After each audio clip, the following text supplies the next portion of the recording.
Before we get into the podcast, I just have a little disclaimer for everybody. Of course, I'm new to recording a podcast, and I have a new microphone. I'm new to it. I'm new to trying to get audio right and making audio sound good on something like this. And unfortunately, in episode number 2, we had some technical difficulties that popped up.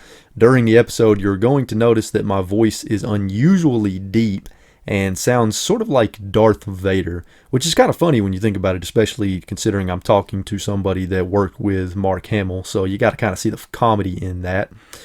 Now, I tried to see about fixing it in editing, and everything that I did that would fix the pitch of my voice and make it sound normal added way too much distortion to the audio and made it sound really bad. So I'm just going to leave it like it is, so I'm going to sound like Darth Vader throughout the entire podcast.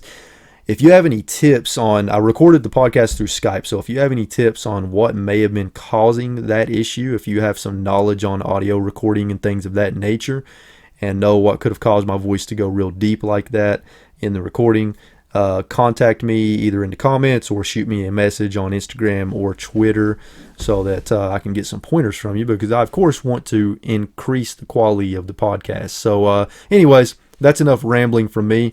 Let's get to the podcast. Hope everybody enjoys. Later. Welcome to episode number 2 of the RetroWolf Podcast. I'm super excited today because I'm joined by Scott Kinney. He was one of the executive producers of Mark Hamill's Pop Culture Quest. He's also one of the producers for the Game Chasers movie, and he is an avid toy collector. Scott, how you doing today, and what have you been up to lately, man? Thank you. Well, doing pretty good. Maintaining throughout all this crazy situation we're all in. And that's what's so funny about when I say we're all in. It's a scenario I don't feel like I've ever really been in before, where I feel like when I say to someone on the other side of the world, well, you know what I'm talking about, right? The thing. Yeah. Everybody gets it. They're like, yep. It's just so wild that it is a connecting moment in a positive way. Mm-hmm. If you think about humanity, it's like we're all in the same boat and we all recognize this one time that this thing affects everybody. But no, I've been doing good. I've had to shift gears like a lot of people because my business and everything about how I made my living has changed. And so I've been actively involved in making some changes, because I don't know what the next few months are going to be like. Got to keep afloat. Mm-hmm.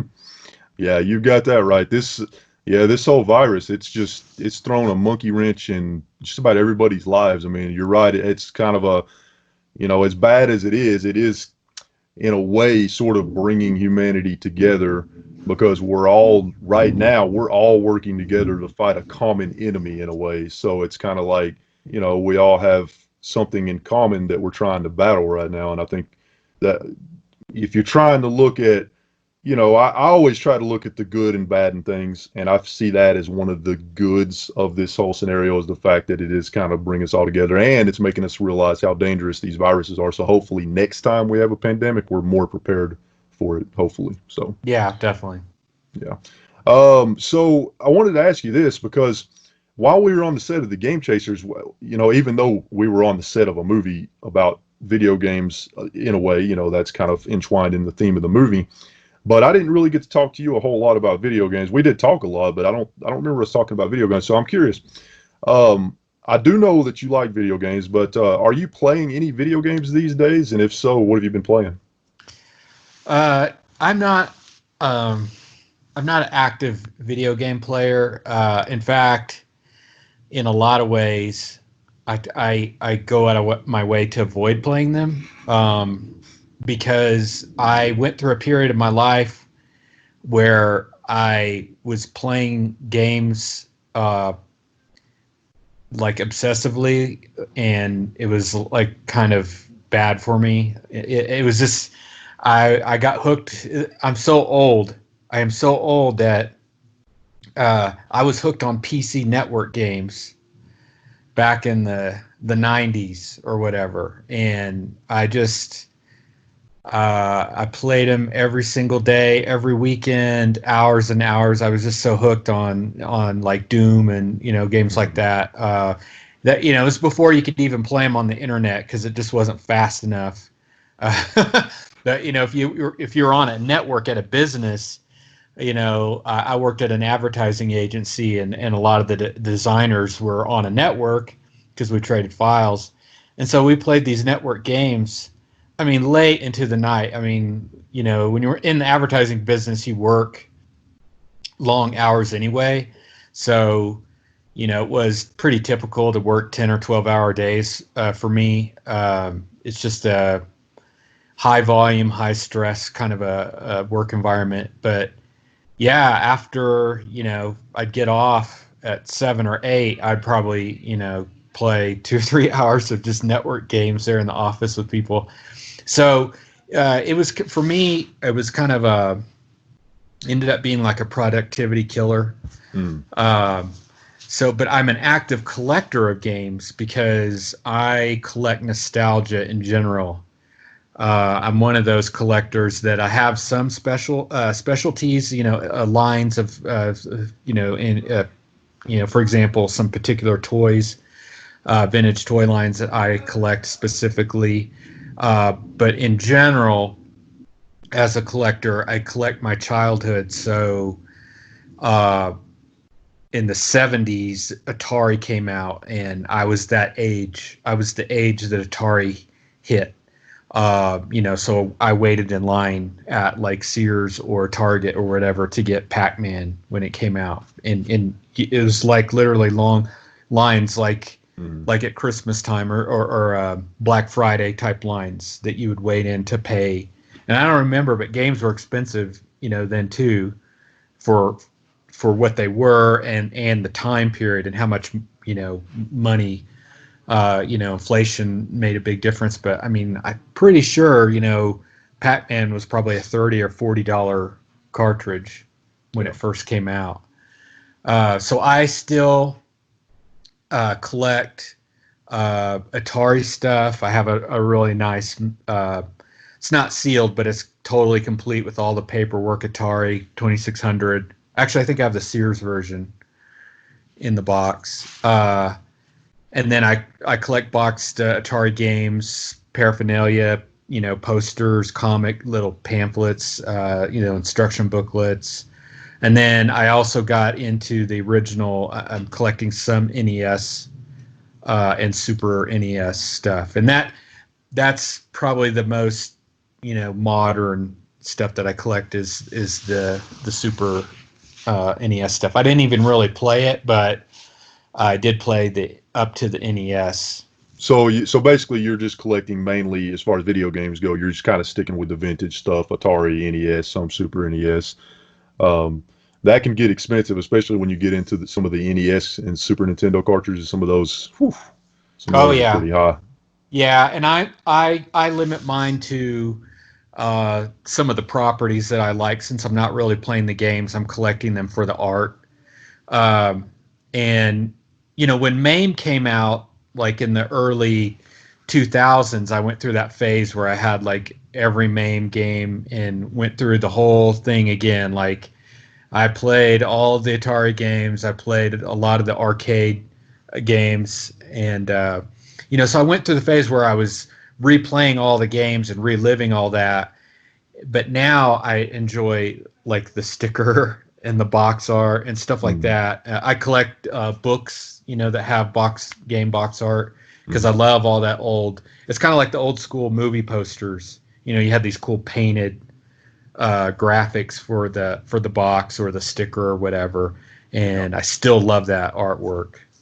Like Army of Darkness, I think was it Evil Dead 2 or Army of Darkness that had artwork like that, or was it both of them? Yeah, those had like kind of like that, I don't know if it was actually Boris Vallejo or an artist that painted like him that did those, and they had that old school, Conan the Barbarian type movie poster look.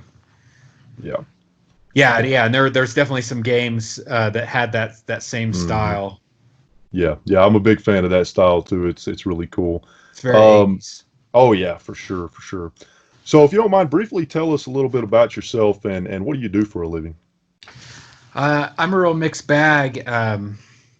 I started out doing advertising, and I worked in the advertising industry for about 20 years at various ad agencies and design studios.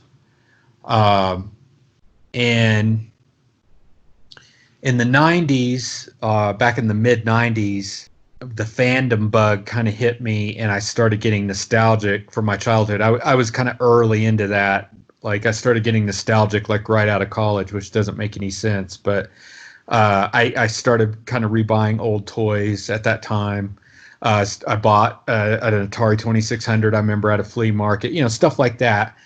And I started putting on, teamed up with a buddy of mine, I started putting on comic conventions. So and I'm from Tulsa, Oklahoma. I'm originally from there, and that's where I was putting on these shows back in the 90s. So I made a lot of connections in that business, a lot of Hollywood connections. I got to know actors and writers, and I got to know agents and managers and stuff like that.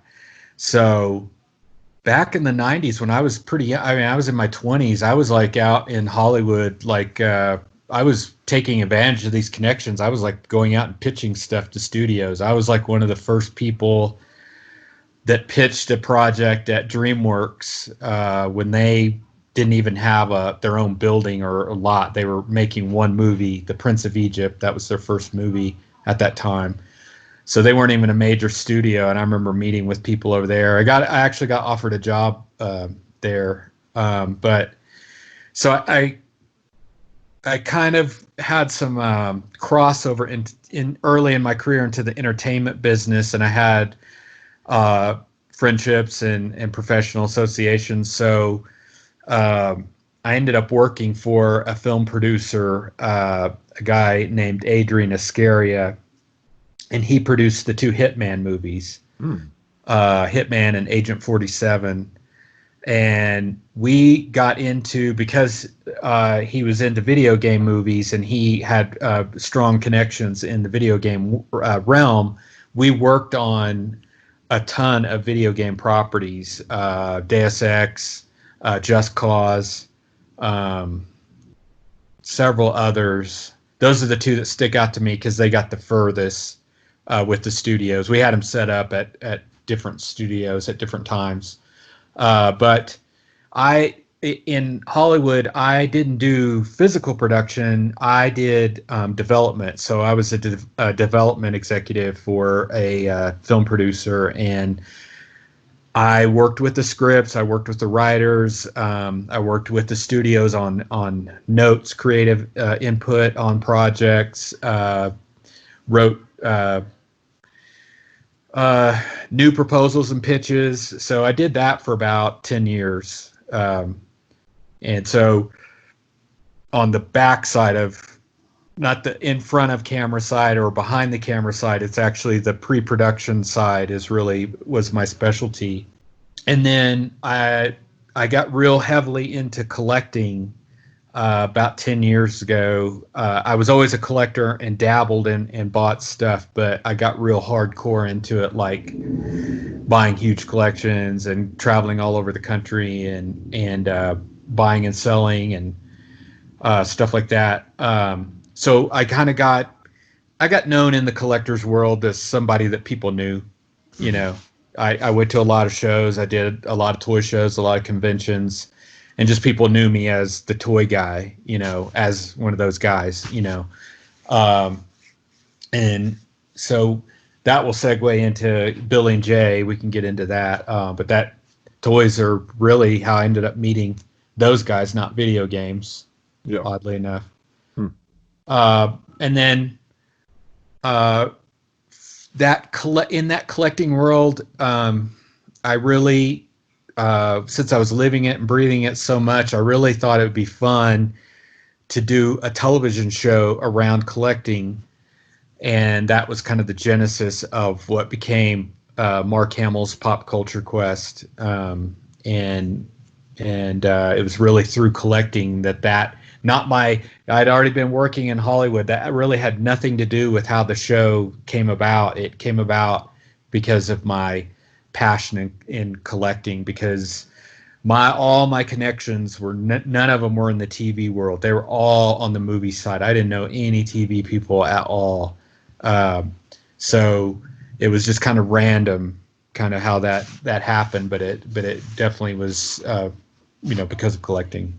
Very nice, very nice. So, for those of the people in my audience that may not know what a producer is, can you explain exactly what a producer and an executive producer does, what their job is? Yeah, and there's no simple answer to that, but I can give you some general answers, because every movie is a different animal, and every TV show is a different animal. But in general, on Mark Hamill's Pop Culture Quest, I ended up being an executive producer because that's essentially your showrunner. That's the executive producer. Is the person in charge. In our case, we had 4, and that's not atypical, because we were all involved in the creation and the development of the show and the day-to-day filming and everything. But we had, in addition, we had a line producer and we had a director. And our director was essentially our first AD was our director. Not in television, that sometimes is different. In the movie world, a producer and an executive producer. Executive producers don't fill the same role in a movie, because that's typically the guys running day to day on a film set are producers, not executive producers. Executive producers, you can go through a whole film without ever seeing the producer on set. You might see him there once or twice on a visit, or if there's an issue that needs to be addressed. But executive producers a lot of times are people that work at the studio. Like if you're filming a picture for Warner Brothers, an executive at Warner Brothers in charge of the production might end up being the executive producer. The executive producer might be a guy that had the movie set up at another studio and it didn't get made, and they help move it over to another studio and they get an executive producer credit for that. Credits on films can get handed out for various things. I mean, there's people that get producer credits that got them, they never showed up to the set at all. They got a producer credit because they brought in a financier, they brought in the studio, they helped set it up at the studio, or they got an actor involved, like a big enough actor to like kind of bring them in as a producer, and they get a paycheck and a title for doing that. But in the sense of a small indie production, and that's what we're talking about with the Game Chasers movie, a producer on a small budget production just wears any hat that needs to be worn at any given time. Mm-hmm. And so it was just a very, whatever needs to get done just needs to get done. If you need to go, if someone, it needs to be available to go pick up a trailer rental, and you're the only guy that can go do it, then that's what you do. It's when you're making a small budget film, for things to work, everybody has just got to be hustling and doing stuff all the time.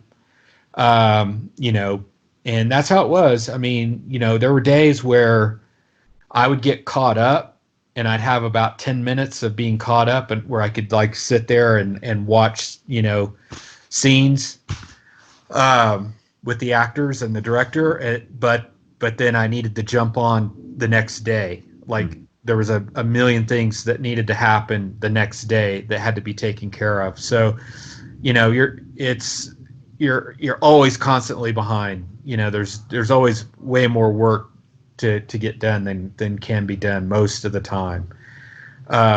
So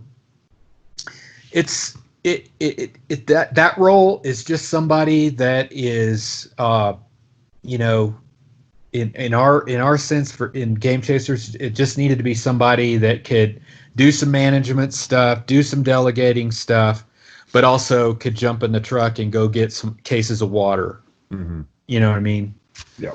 So nothing glamorous about it. Very much a blue collar kind of, working guy, kind of a job. And yeah, there's, on the Hollywood side, like when I was working on, Mark Hamill's show, I didn't have to do any of that stuff. We had enough budget and everything that, I had an assistant, production assistant of my own.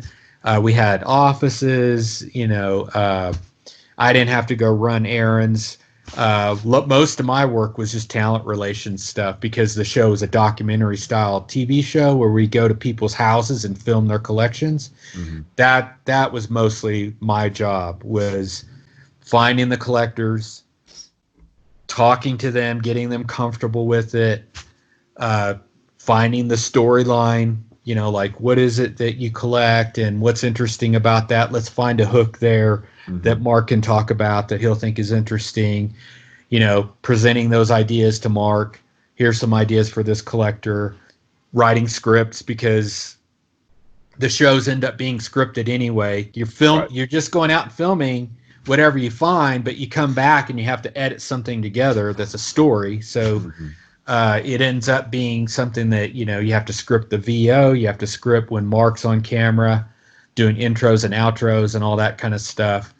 So I did all that stuff. That was, all that stuff was a lot of fun.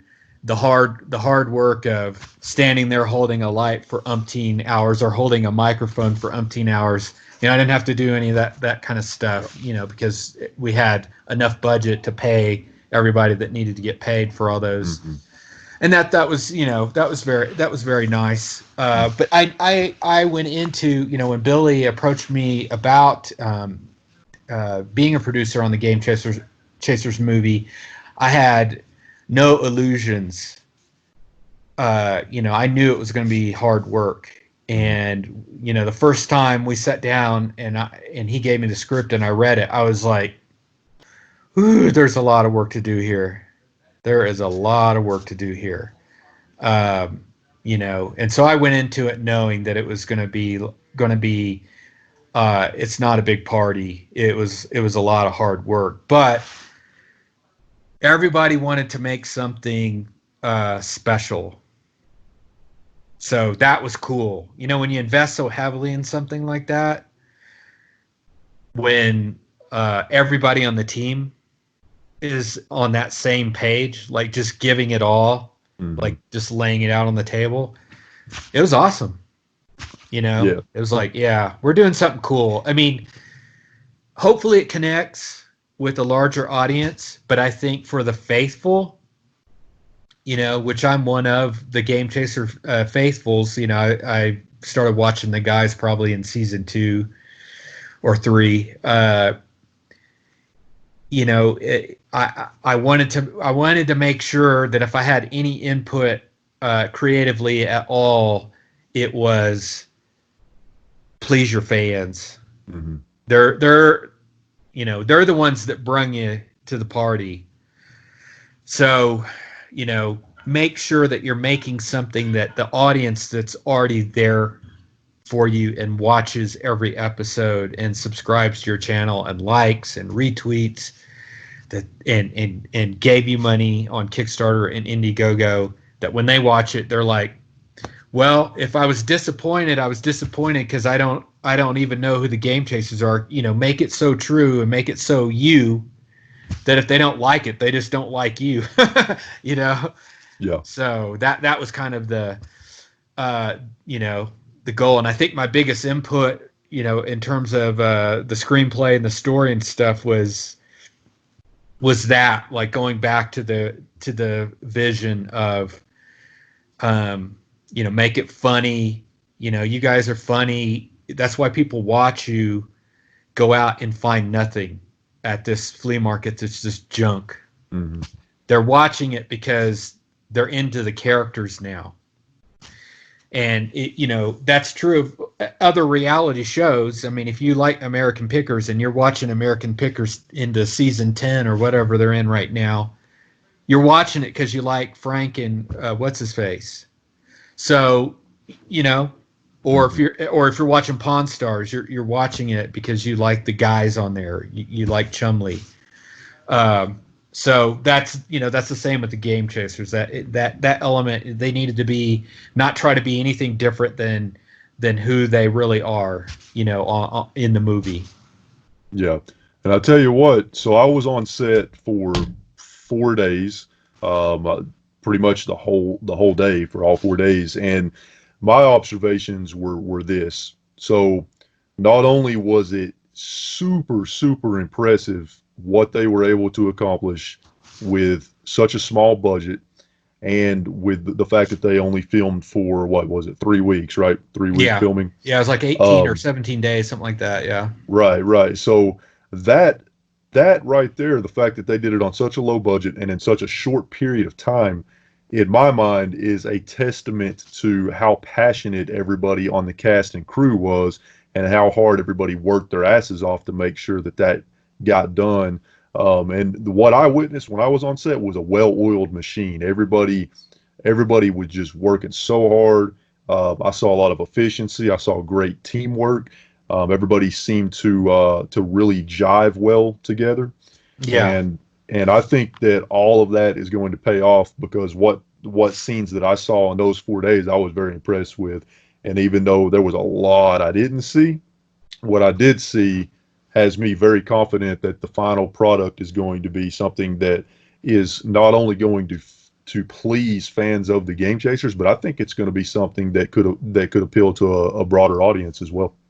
Yeah, and of course, being true to yourself is, I think, you have to start there. You have to understand who you're making product for. Anything you do that's creative or involves story or whatever is, always ask yourself, okay, who are you writing this for? Who is the audience for this? And so using that as a formula, in the approach to the screenplay portion, which I spent, I guess, a couple months, working with Billy on just the script, before we started filming. But most of that was, in the humor, like digging in there and going, I've watched you guys, I've watched you and Jay and Eric interact, so, it'd be, I'm seeing it more like Eric responds like this and you respond like that, and just trying to literally trying to make it as reality as possible. You guys are funny, but everything that you do on the show is more spontaneous. This is scripted, and being spontaneous and scripted at the same time is a real challenge. I couldn't be an actor. I admire people that are able to do it. To get yourself inside this character that you have to memorize and figure out, but also try to act like you're a real person on camera. That's real challenging. And with Billy and Jay, it was just kind of going back to play yourself, because those are your fans. But hopefully that connects with a larger audience, out there, that they'll find the humor in that. And we did try to punch up all the jokes, all the humor, all that stuff. We went over and over and over it, script wise, but then there was a lot of ad lib with the actors too, because most of them were playing themselves. So, that became, important. You're playing yourself, but with this needs to be really funny. And so they would come up with their own lines. Like, I wouldn't say it like that, or that's not funny to me, or would it be funnier if I did this? And and now we try to get what's on the script captured for coverage, and then the ad lib, because once you get in there and edit, that's a whole different animal. Billy's he had to go into a completely different world, and I can't remember who the quote, but Bill and I discussed this quote I know a few times, where and I can't remember if it was the editor of Star Wars that said this quote. I think it is. It was a woman, and I can't remember her name, and she's one of the unsung heroes of Star Wars. But the quote was essentially like, the editing part is like, it's like making another movie. You're getting all this footage in, and you don't really know what you got until you sit down there and start going through it. And I told Billy, I said, you might find a different movie in here.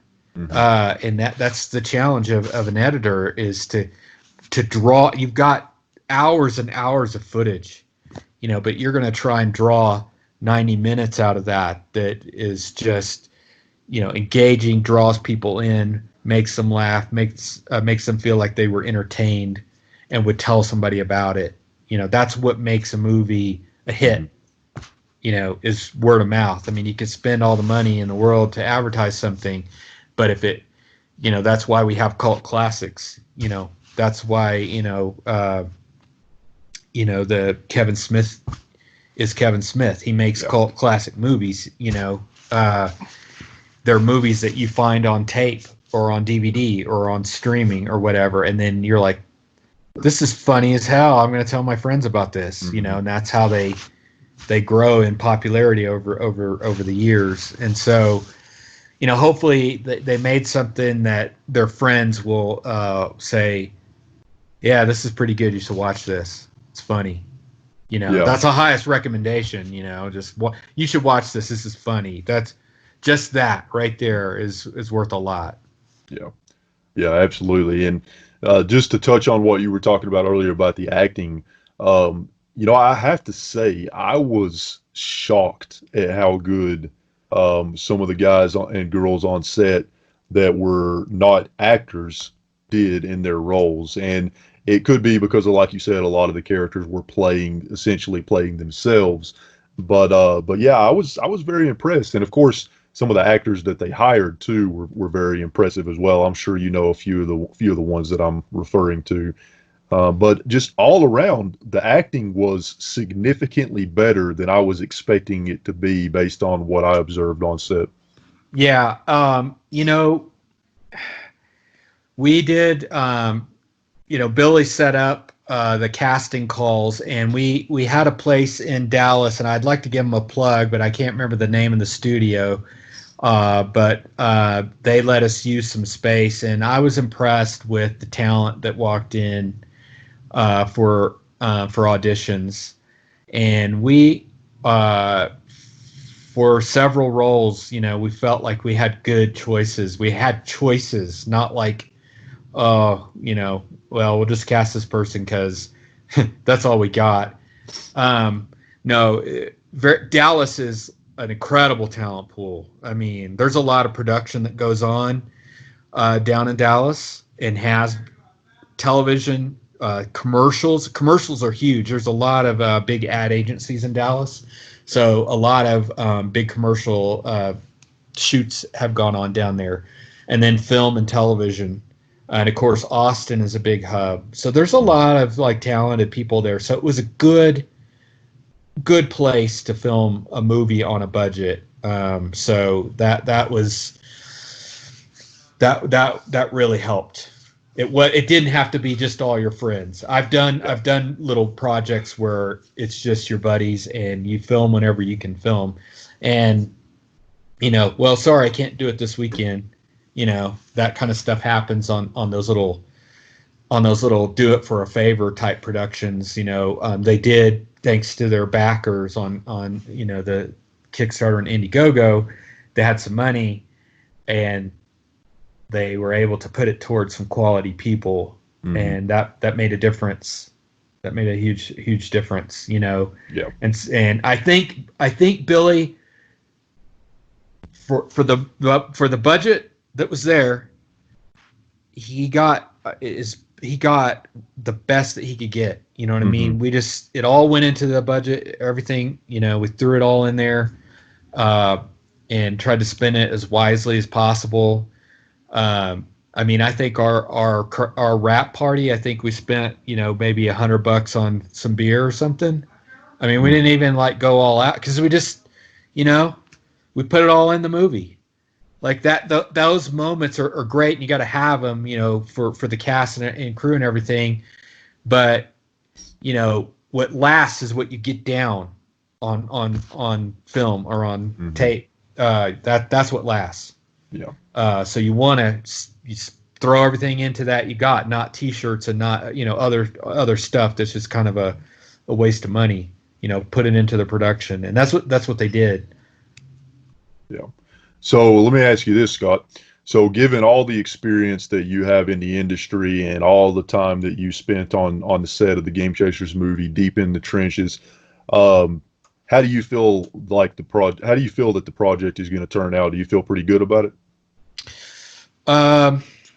Yes. I was there were times where we had things scripted that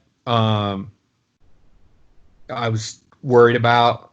You know, they're difficult logistically, they're challenging shoots. You know, some things didn't always go as we had hoped.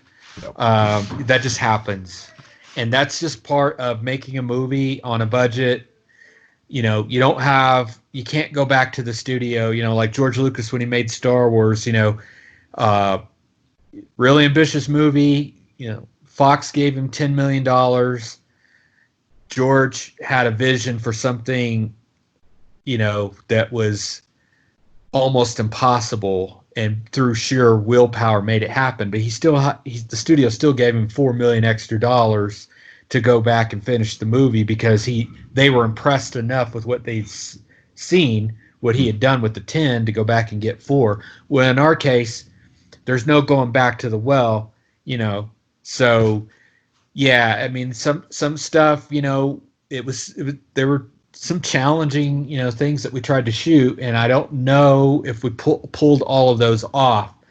But in terms of how things looked and the actors, what they were bringing, and the you know, the cinematography, Peterson cinematography, beautiful, lighting, beautiful, sound always there, you know, good quality on all that stuff. You know, as you know, we had those really cold days, and we had gray days, we had sunny days.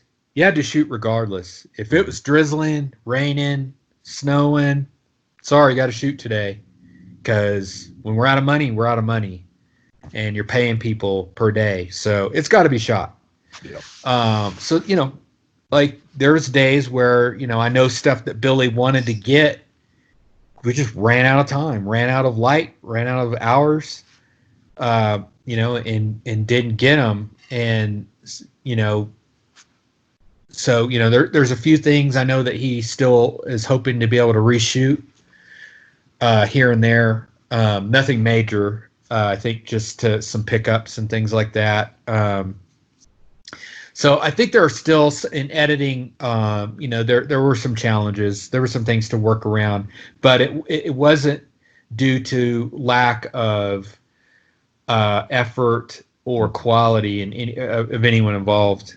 You know, it was just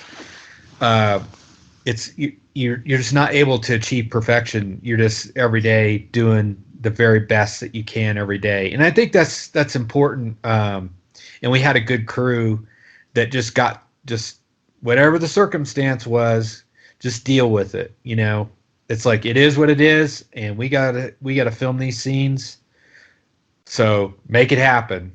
You know, and we did. Everybody, you know, in those moments, everybody pitched in, whether they were an actor or a grip or whatever. If a wall needed to be propped up, then jump in there and prop up a wall, you know. Yeah. Yeah, I was even helping out on set too during those 4 days. I told him, I said, hey, if I'm going to be here, put me to work. I don't mind. And so, yeah, it that was was fun. great. Everybody was like that. If you're people that are just there hanging out, ultimately ended up being helpful, because there were I mean, it's just endless the amount of work that has to be done. So that, it was very cool. And that's the thing so nice about a fan movie is it's a lot of fans involved too, that are there on set, legit fans that want the movie to succeed because they're fans of the Game Chasers, they're fans of the guys, they've been on episodes, they'll be on episodes, they're part of the family. And I told Billy and Jay, I said, I still haven't been in an episode, guys, so I don't know what I have to do.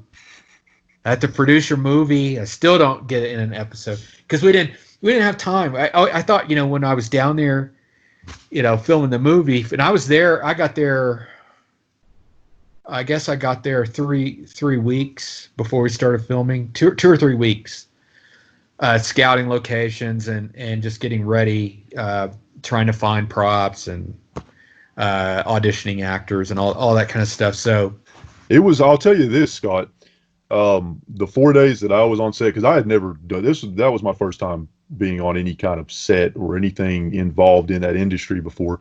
And I'll be honest with you, it was a life-changing experience. I had an absolute blast, and Wow. it has actually inspired me to get into filmmaking as well. So I'm actually in the beginning stages of working towards that, and I've got some projects, some really small projects, obviously lined up in the future. I'm slowly but surely accumulating some good equipment, and accumulating the knowledge I need. So it literally was a life-changing experience for me, because it made me realize that, hey, this is something I could see myself really getting into and enjoying doing. So I owe a lot of that to Billy, and I already thanked him for that whenever I did my interview with him. So yeah, it was just a great experience. And I did want to touch on one thing I've got before I get to a few more questions about Pop Culture Quest.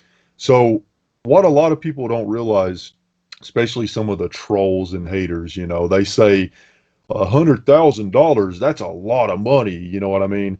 But really, and you know this firsthand, $100,000 is nothing when it comes to movies or TV shows. To make something legit, to make something professional and quality, that money is nothing. It will go very, very quickly. And so everybody out there watching this, if you're interested in a project, or if you're a fan of the Game Chasers, you can still support the movie, because Billy, he still needs money. There's still costs that he's dealing with even now. So if you want to still support the movie, you can go on the IndieGoGo page, and I'll leave a link to that in the description of the YouTube video and the SoundCloud podcast as well. But you can go to the IndieGoGo page and you can pre-order the Blu-ray. You can pre-order just a digital version if you want. There's a lot of different options to pre-order, and all that money will help support the movie even now. And Billy and everybody else involved in the movie, I'm sure, would greatly appreciate that. Oh yeah. There, like I said, there are some things that Billy would like to get at least at minimum some pickups, where some lines got flubbed, or and once you get in there into the editing, you never, that little piece of connecting material that you need to go from one scene to the next, sometimes those are missing. There are little details, and little details matter when you're making a movie, to keep people engaged in the storyline. That's the key. Is an entertaining movie is a movie where you get lost. You're watching it, you're living it, you just kind of forget where you're at, that you're sitting on a couch or in a movie theater or wherever you're at. You're just lost in the story. And so that's a good example of a movie. Most movies can't get to that level. A consistent, like, I'm totally lost in this movie.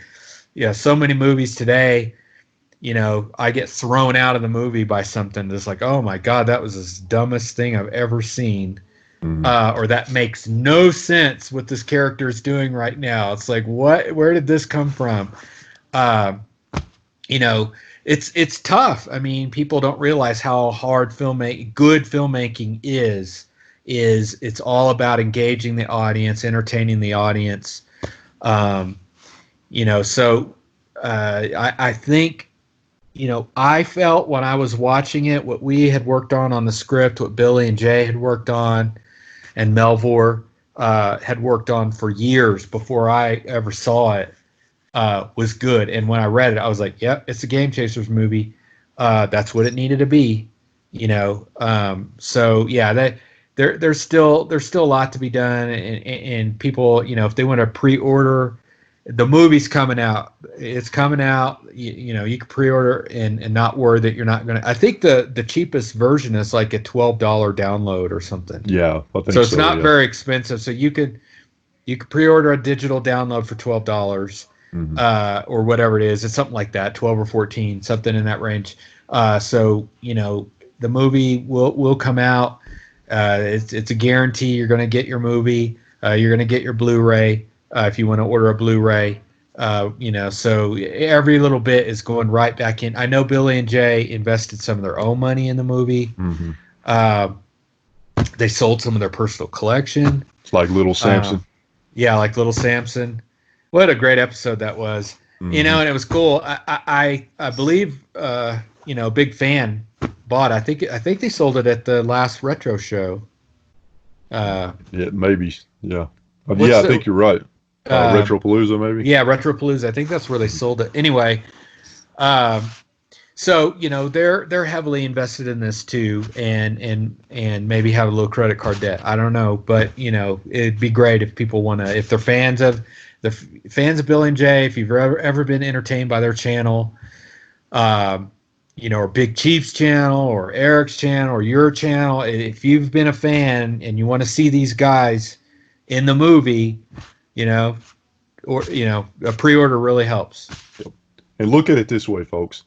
You can pre-order, as Scott was saying, the digital version of the movie is not very expensive. So you could pre-order the digital version of the movie for the price of a couple of fast food combo meals, So yeah. And you're going to get something that is going to be, well, we feel very confident that's going to be very entertaining, that you will enjoy, and you'll be supporting the Game Chasers, because I'm sure they would like to continue doing future projects like this. I'm sure. Yeah, and we're getting some real value too. I mean, Yoshi's. I've already seen some of his work in progresses on the CGI stuff. It's looking good. It's Nice. looking real good. So when I saw that, I was like, okay, we're getting Mandalorian, quality CGI special effects, like literally in a Game Chasers movie for that $100,000 budget. Yeah. Yeah. And then, of course, Leon's work was just. I mean, he made stuff look awesome. He made it look like Game of Thrones. I mean, there's these guys, that have worked on big movies. We had members of the crew, like I think Rudy Gutierrez have worked on like Hellraiser movies and stuff like that. I mean, legit, big budget stuff. So we had some really, for the value for what we had, we got some great value, and I think it's going to come across on screen. I think people are going to go, oh, cool, this looks a lot better than $100,000. It's an ambitious movie. It has a lot of scenes. And it doesn't all take place in a convenience store like Clerks. You know what I'm saying?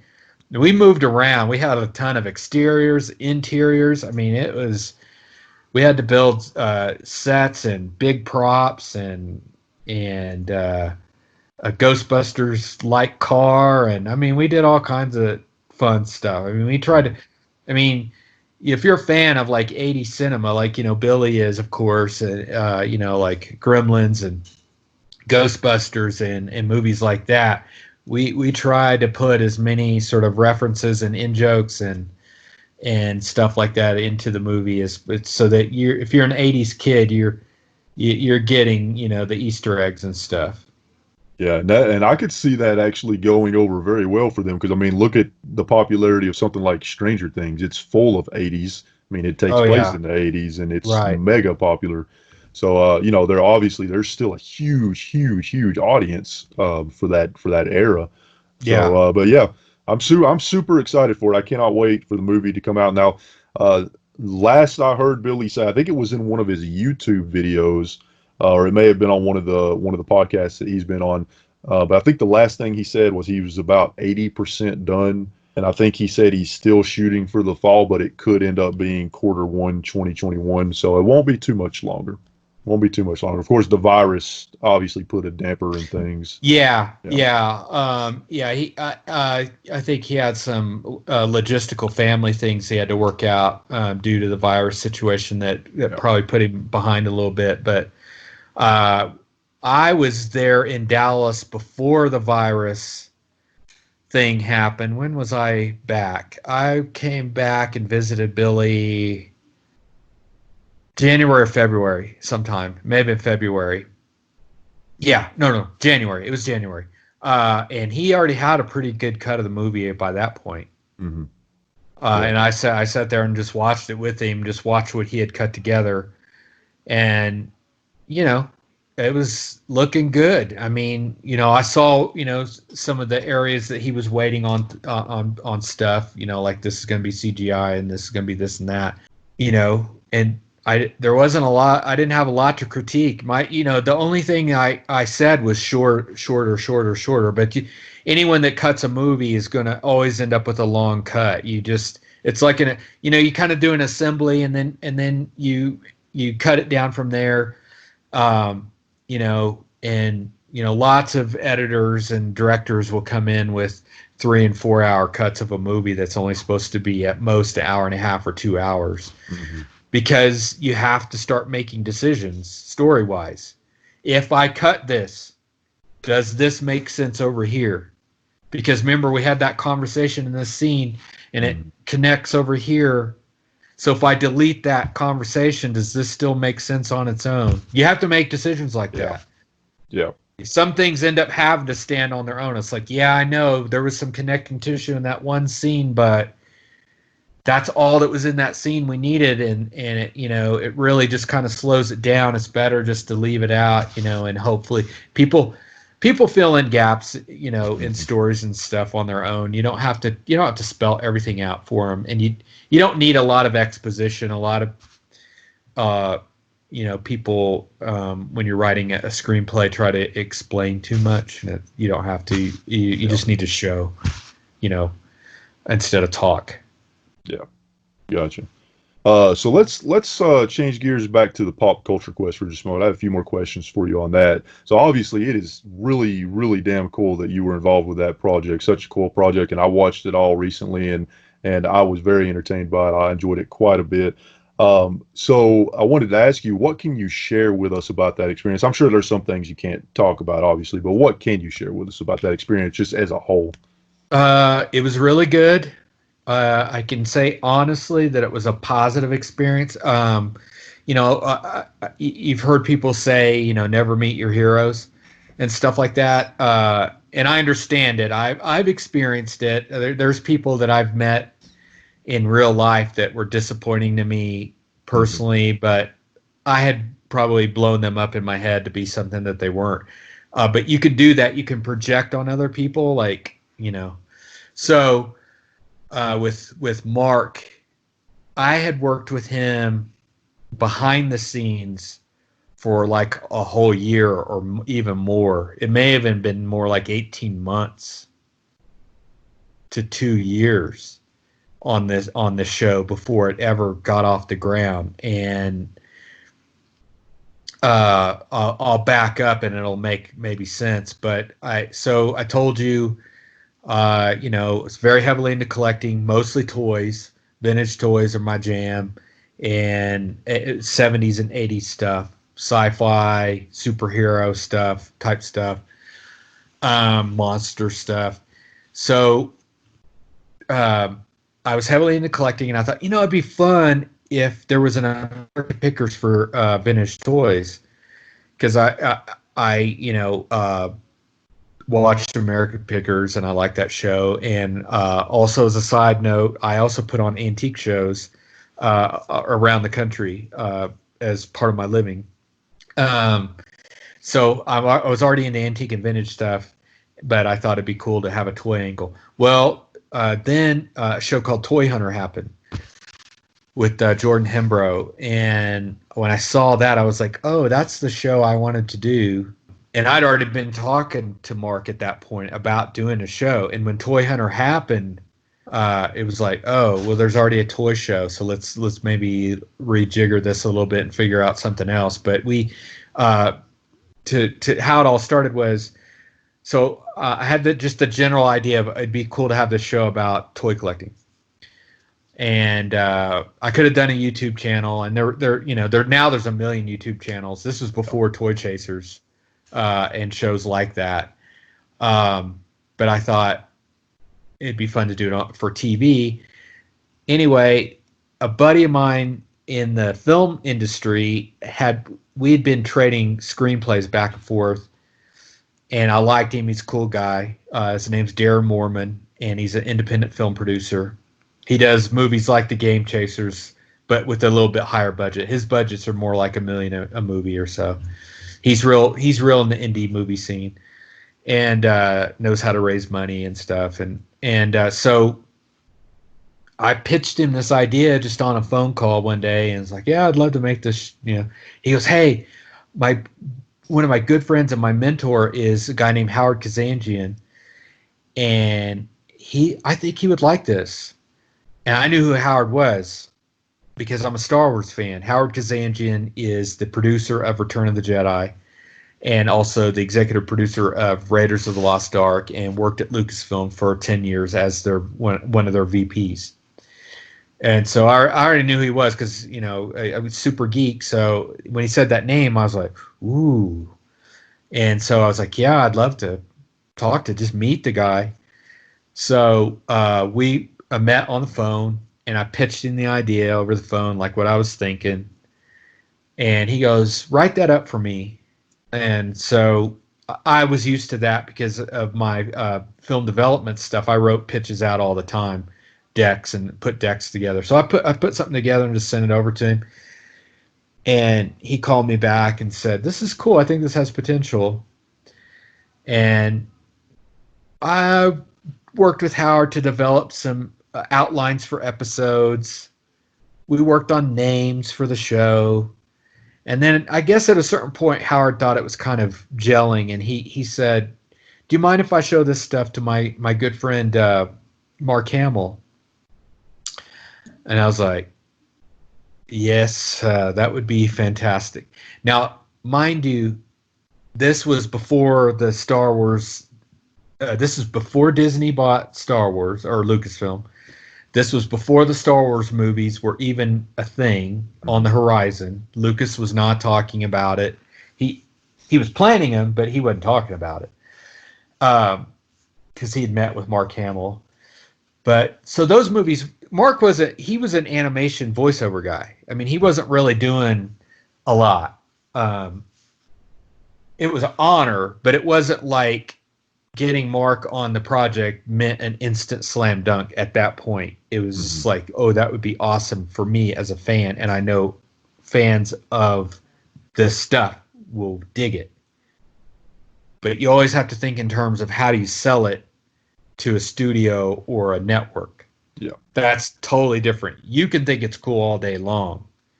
You got to convince that guy up there that has money that it's cool. That's totally different. And I hate that part of the business. I've been involved in that part of the business for a long time. Is selling those guys on something. So getting Mark was a big boost, but you still have to sell these people. And we struggled with it. I mean, we pitched it around everywhere. We went everywhere because we had Mark, and he opened the doors to anyone and everyone. We'd say, we got this project, Mark Hamill's attached. They'd say, yeah, we'll see you tomorrow. What time? So we could get in anywhere we wanted to. And we did. We went to all the networks, all the cable nets, all the big nets, and they were all passing. And so I was like, this collecting thing, it's a hard sell. These people don't get it. It's not their thing. It's still a niche. Toy Hunter lasted 3 seasons. On the Travel Channel, it just didn't find its audience. So it's tough. I mean, I don't think we'd got to the level where collecting was that big a part of the pop culture consciousness. That till the toys that made us hit Netflix, like the timing of that was much better. It felt like the Star Wars movies helped bring the collecting world up to a level to where people were willing to watch these shows about collecting 80s stuff. You know what I mean? So I feel like, our show hit in 2016 with a new network. It was a tough road to hoe because it was a startup and it was an over the top. You had to subscribe to it, blah, blah, blah. Yeah, maybe in a little bit too soon. I don't know, but I'm getting ahead of myself. So backing up to the network that ended up, we ended up getting, this is just a funny aside. We sold the show to a big network. I shouldn't say it was a total failure. We did sell Discovery Channel on the show. Sold it in the room, like one of those, like the executive in the room. I can't remember the guy's name. VP at Discovery. Like, I love it. Let's do it. I'll have my people get with your people. Classic. Mm-hmm. Weeks go by, and we hadn't heard from this guy. So we're like, what's the deal? He said he was going to put all this together, et cetera, et cetera. And like a couple weeks, finally, we get a hold of somebody at the network, and they're like, oh, he's not here anymore. We're like, what? So he'd been like laid off. Like Discovery had like a round of layoffs, laid off a bunch of people. He was one of the people. We never heard from him again. It was like if we wouldn't have called, we would have never known. It was the weirdest thing. But anyway, we ended up hooking up with Nerdist. And a lot of people out there will know Nerdist. They kind of put some money together for us to do a pilot. And we were going to do a pilot for Nerdist. And it was just going to be a YouTube show on Nerdist's YouTube channel. And they may have wanted to pitch it to some networks or something. But at the end of the day, Mark's attorney was like, no, I don't feel good about this deal. I just don't.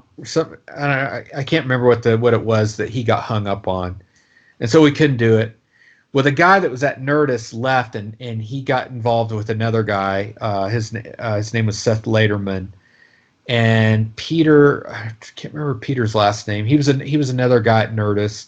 They kind of split off of Nerdist and started their own thing, and they formed what they called Comic-Con HQ, which they licensed the San Diego Comic-Con logo and name, trademark, to call it, it's the official Comic-Con channel is what it was, a streaming network.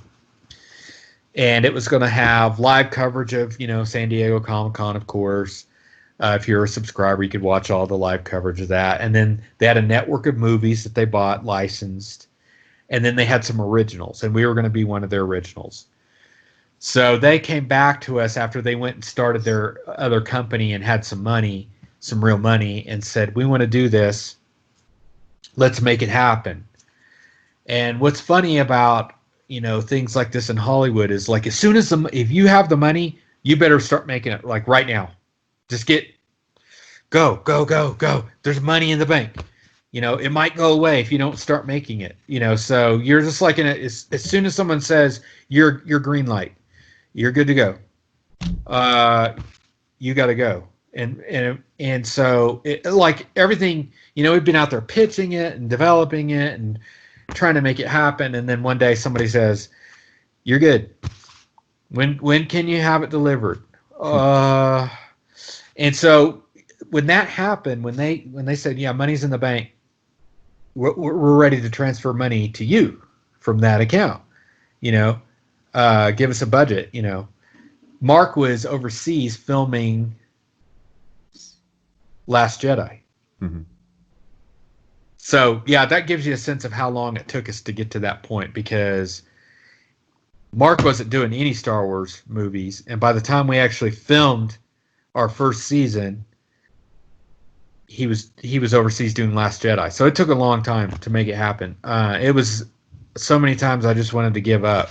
But when you have a vision And what was great about Mark is he got the vision. He's a collector. I should say that. I don't think I've said that. Mark is a collector. He collects comic books. He collects lunchboxes, board games, toys, action figures. He's a geek, and he was before he was Luke Skywalker.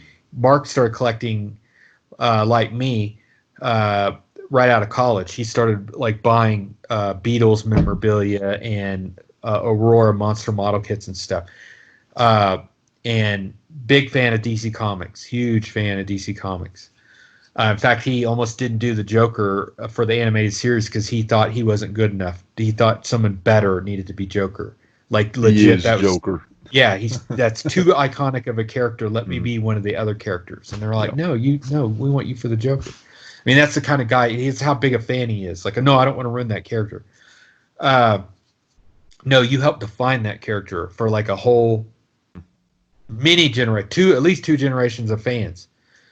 He's the Joker because you got the animated series. Then you got another generation of fans that he's the voice of Joker on Arkham Asylum. Mm-hmm. And knowing from that, so that's what's crazy.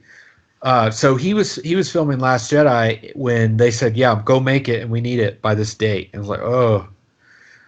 So we called Mark, of course, overseas and said, okay, we're going to do it.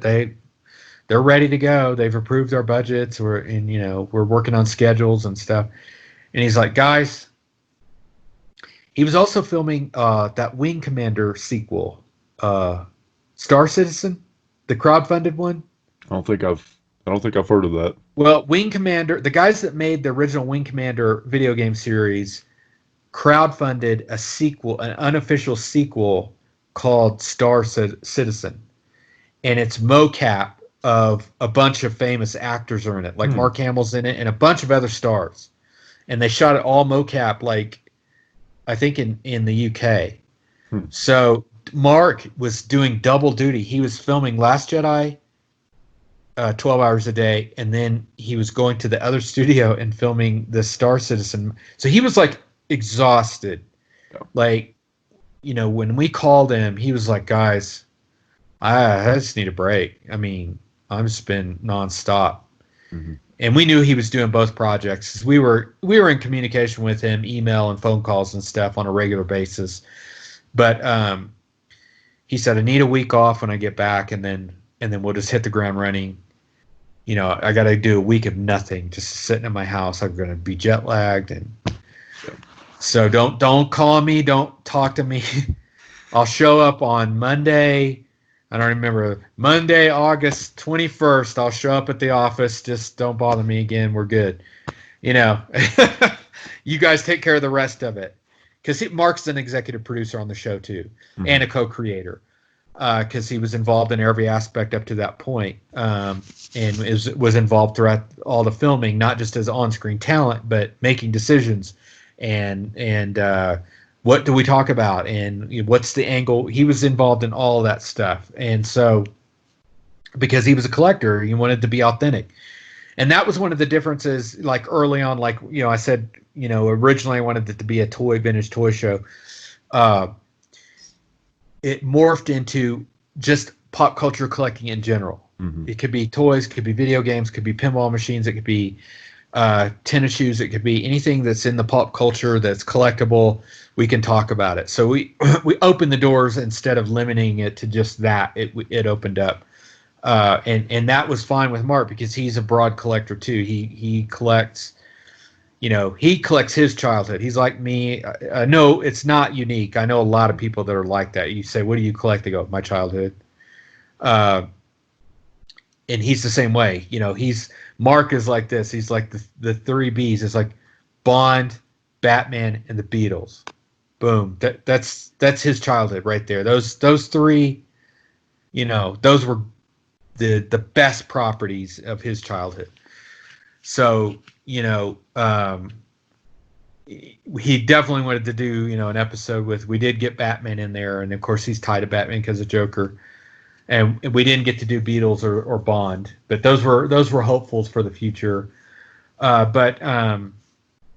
anyway, that's kind of how it all came together. And then we filmed with Mark for 5 weeks, about roughly 5 weeks in Los Angeles, Burbank specifically. So he got that week off, and we were filming by the middle of the next week. I mean, we had one like office meeting where Mark came into the office and met everybody for the first time, the production crew, because we had to assemble our crew. Same with Game Chasers. Mm-hmm. You know, the executive producers worked behind the scenes to get that crew to be there, you know, day one, ready to shoot. That's part of a producer's job, is getting that team together. I mean, and that, you know, for, you know, one of my contributions on Game Chasers was bringing in Rudy. Rudy, I just don't think the movie could have been as good as it is without having him as director. Was like just incredible, amazing. He brought his team and good people, solid, you know, knew what they were doing all the time, professional. And so we'd assembled a crew like that for this show. We brought in a company called Bobcat Productions, which was a spinoff company from a team that had produced Deadliest Catch, Storage Wars Texas, Ice Road Truckers, like the biggest reality shows. We had like all-star team, Emmy winners. So it was killer. I wasn't nervous at all because I didn't have to do all that stuff, you know. I was like, I know what the show's about. It's about collecting and a passion for collecting.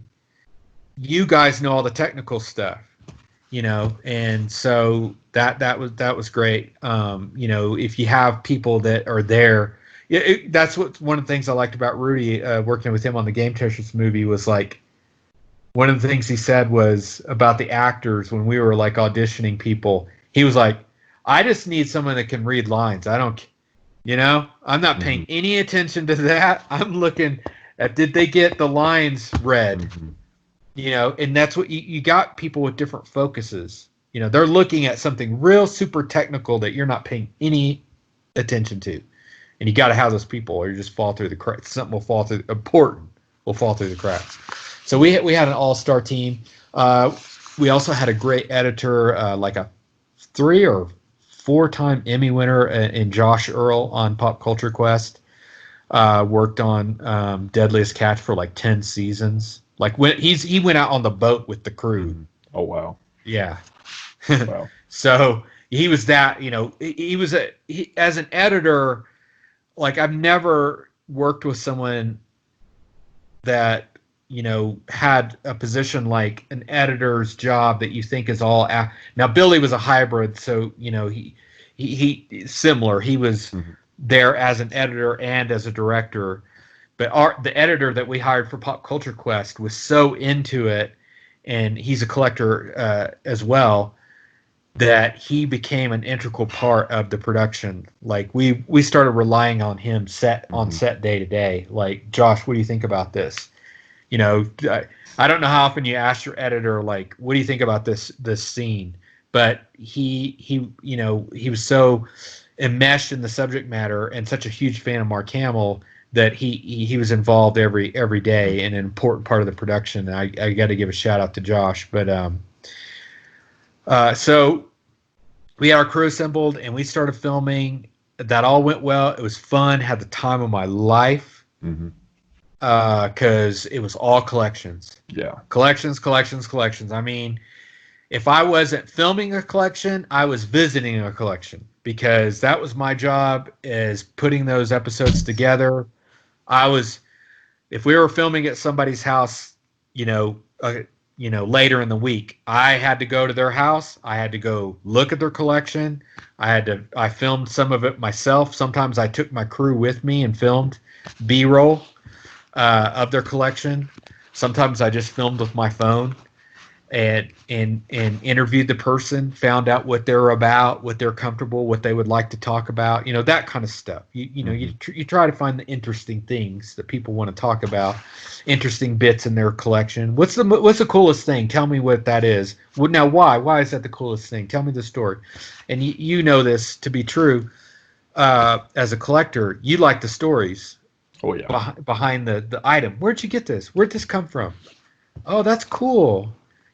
Or this came out of so-and-so's collection. Mm-hmm. I like stuff like that.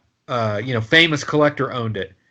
Why does it matter that if they didn't have anything to do with the creation of it, they weren't an actor in the movie, they didn't make the video game, but they're a famous person because they're famous for collecting. And if it came out of their collection, it doesn't really add any value to it. It's just sort of, it has value to you in that it's interesting. And you share that story if you sell it or trade it or someone comes to look at it. You like to tell them the story. Mm-hmm. Who owned it? Why? How did you get it? There's a guy that did a toy collecting magazine called Tomart. And he did G.I. Joe, Barbie, Hot Wheels, Star Wars back in the 90s and early 2000s. This Tomart Guide to X was like the bomb. If you were a collector, you had Tomart guides because they had photos of all the toys. They had detailed descriptions of when they came out and all that kind of stuff. Really like valuable information. And they used to even put values on the stuff. Now we don't do that because, internet. But but the guy that published it, Tom Bush, I think is his name. Anyway, unfortunately he passed away recently, and somebody sold his family members or whatever sold his collection, and I bought a piece out of his collection, and it meant something to me just because I had read this guy's guides to toys all those years. Right. He didn't autograph it or anything. I just know that it came out of his collection. I like that. Yeah. So that was part of the show too, was just making sure that the passion is in the show. And Mark, that was very important to Mark too, is he wanted it to feel authentic. He didn't want to. We didn't do a transactional show. We didn't do any buying and selling. So if you watch Pop Culture Quest, there's no Mark's not trying to buy your collectible. He didn't want to do that. He just felt like it might make me look bad. I mean, people assume that I'm rich, I'm a millionaire. Why am I trying to get this thing for half price? Right. Why are you trying to get a deal on this, Mark Hamill? You're wealthy, So he didn't want that element to be part of the show, and to me, I think it was funner because we could delve deeper into the collectibles a little bit more instead of talking about the negotiating and stuff. Not that I knock those shows, because Game Chasers is a transactional show. They go out and make deals and stuff, and you watch them make deals. I like that. It's just for this show we didn't think that was the right direction. But so the filming went great. I was a huge fan of Star Wars. Growing up, I imagined myself as Luke Skywalker. I was a huge Mark Hamill fan. I had never met him before this. I had interacted with him previous in a professional manner in the entertainment industry, but never like on that kind of intimate level where I'm spending 12 hours a day on a set with him for all those weeks. So I got to know him pretty well. I got to go to his house and hang out. We had hours of just like you and I. Yeah. We in between filming, we'd stand outside the skate rink and shoot the bull for a couple hours. So that you had that time. Yeah. You have to be quiet. You have to be off. If you want to talk, you have to be somewhere far away to not interfere with what else is being done at the moment. So I had lots of times where Mark and I and Howard Kazanjian and Darren and Josh and other people would be off in a conference room someplace where we're not interfering with what's going on, and just having to shoot the breeze for a couple hours. So man, I heard great stories. Oh my God, the stories, the Star Wars stories with Howard and Mark were just amazing because they worked together on all those movies. Right. And so I got to hear all this behind the scenes stuff that I didn't know. I heard things that people told me weren't true. And I'm like, I'm pretty sure they're true, dude. Pretty sure they're true. Because of the source, you know. But Howard, beyond Star Wars, Howard Kazanjian had this career in Hollywood that went beyond before Star Wars and after Star Wars. It was pretty amazing because Howard was right out of college, right out of film school, worked with Alfred Hitchcock, and became Alfred Hitchcock's first AD, like Rudy was in our film. You know, so at first AD, as you learn from seeing how integral Rudy was, their job is to make sure that when the director walks on, he can say action. Yeah. So, you know, Howard, you know, being, you know, Alfred Hitchcock's first AD, basically ran his show for a few years. And then he worked with big stars like Peter Sellers and big productions like Camelot, which was at the time was like probably the most expensive movie ever made. So he has like this rich, incredible film history. And then he worked with Stallone and Snipes on Demolition Man. Oh, nice. Which that was cool. And I loved, I had to ask him, I asked him questions, you know, like, hey, it's just you and me here. So what was it like? Come on, you know, I'm not going to tell anyone. Just tell me, what was it like working with so-and-so? He'd tell you.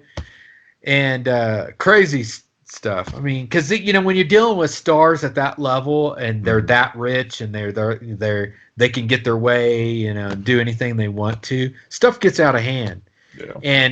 And you know, as a first AD, you know, Howard's background, he dealt with that. You know, he had to deal with the egos, you know, and you know, get them to set on time, you know, no matter what it takes. You know, it's like, I think he said with Peter Sellers, like Peter Sellers liked to party so hard that he sometimes just wouldn't show up. Like, time to film at 8 a.m. You know how those early calls are, especially when you're doing 12 hours days. They're rough. Well, Sellers, you know, apparently, like, he'd do the 12-hour days and he'd leave and then go just get trashed. And just like on a regular. Yeah. So Howard was like, it was his job to make sure the guys showed up every morning. Wow. And so he you know, I learned from him. He was a good mentor for me, even though I didn't work with him on a film production like that. It did help inform me for Game Chasers, learning from a guy that has done it at that level, with that insane level of talent. But, you know, I learned from him just picked up little things he said. Like he said, so in Peter Sellers' case, I rented a trailer for him and put it on the lot and went and cleared him with security so that he could come onto the studio lot any time of the day he wanted to. So if Peter was out partying, he could take a cab or a limo to the studio at 3, 4 in the morning and get in his trailer so that I could go at 8 a.m. or whenever and bang on the door. I knew he was there. He said, you just had to do whatever you had to do to make it work, because the director would fire me. Yeah. You know, oh, can't get the job done? Okay. I'll get someone that can. I don't care how you do it. I don't even want to know. Just get it done. So that, you know, hearing him, you know, say those things to me and just spending all that time with him, getting to know him as a person, I learned a lot about the film industry that I, you know, picked up on things like that, you know, like, yeah, whatever, you know, sort of like a Marine, you know, overcome, adapt, improvise. It's just, you know, do it, get it done. So we had lots of fun times, and we had great collecting moments too, where like on a level that was pretty cool to be sitting there with Mark Hamill geeking out about a piece in somebody's collection that's not Star Wars related at all. Yeah. Like, you're not even thinking about him as Luke Skywalker or the Joker or something, or this movie star. You're literally looking at stuff and going, holy crap, dude. Can you believe this? Mm-hmm. Like one of those pieces was the King Kong armature in Bob Burns' collection. Yeah, that was great. You saw it. Yeah. The original stop motion King Kong, it's a metal skeleton that has hinges on all the joints where a human body has joints. So all the fingers are articulated, the wrists, the elbows, the ankles, the head, everything is articulated. And then it's covered with this foam rubber bodysuit and then fur. And so, for stop motion, you just moved things infinitesimally every frame of film. Take a picture. Move it, take a picture, move it, take a picture for hours and hours and hours. So this is the original, and that was King Kong was groundbreaking. Like, if you talk to anyone in the effects industry, even today, they might say, yeah, King Kong, that movie changed things. It changed the game. If they're a student of Hollywood special effects and fantasy film in general, they'll know King Kong, like, wow, that blew the doors open. And then of course, stop motion was a technology that was used all the way up till CGI. I mean, they used it in the Star Wars films. Here's this technology that they used in the 1930s that 50 years later in Empire Strikes Back, they're still animating the AT-AT walkers using the same technology, the same stop motion techniques that Willis O'Brien used in King Kong. So for both of us getting to touch that thing and look at it and mess with it in Bob's house, it was just amazing. And so we had lots of moments like that because we were able, because of Mark, because of his fame, we were able to get collectors that normally wouldn't let us film their stuff. Like David Mandel was like that. He was like, at first, I don't know if I want anyone to see what I've got, but then, he's like, yeah, I want to do it. Because I want to be with Mark. I want to be on camera with Mark talking about Boba Fett. That's a once-in-a-lifetime experience. Yeah, it'd be fun. I want to do that. So we were able to get people like that don't normally, want to share the things that they have, or even reveal that they're that big of a nerd. But, David, for those that don't know, he was a guest on our episode where we featured the rocket-firing Boba Fett prototype toy. He has one in his collection. And that was one of the things when we were very first coming up with episode ideas.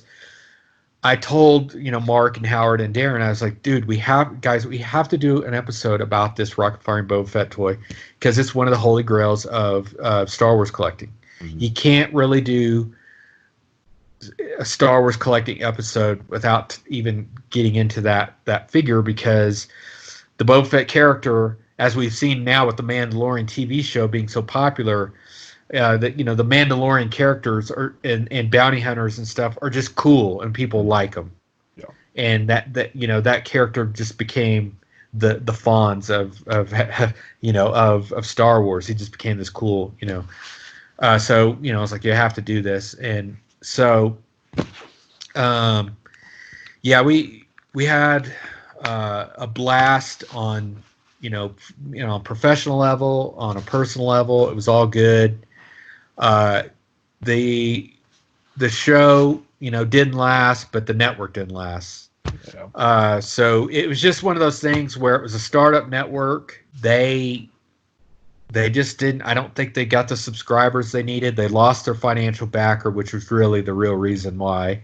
Lionsgate is a big Hollywood studio, and they were an investor in this show.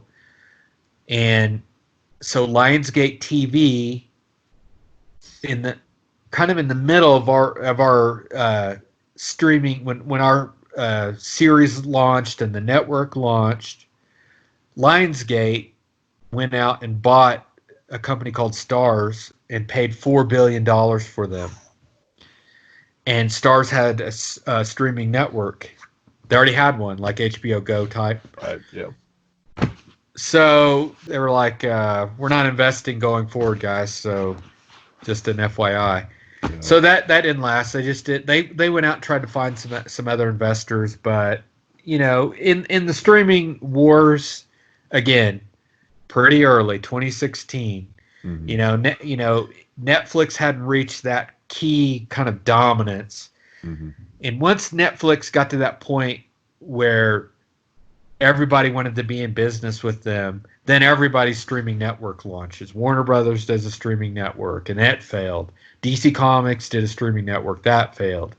It's consolidated now to where Warner's is going to be all HBO, HBO Max. They just announced that new Justice League director's cut, Snyder cut. Yeah. So they're going to be doing big projects like that. But I feel like we're just a little bit ahead on the streaming thing. We have since went and pitched it to other networks. Netflix, ended up doing The Toys That Made Us instead of us, which is fine.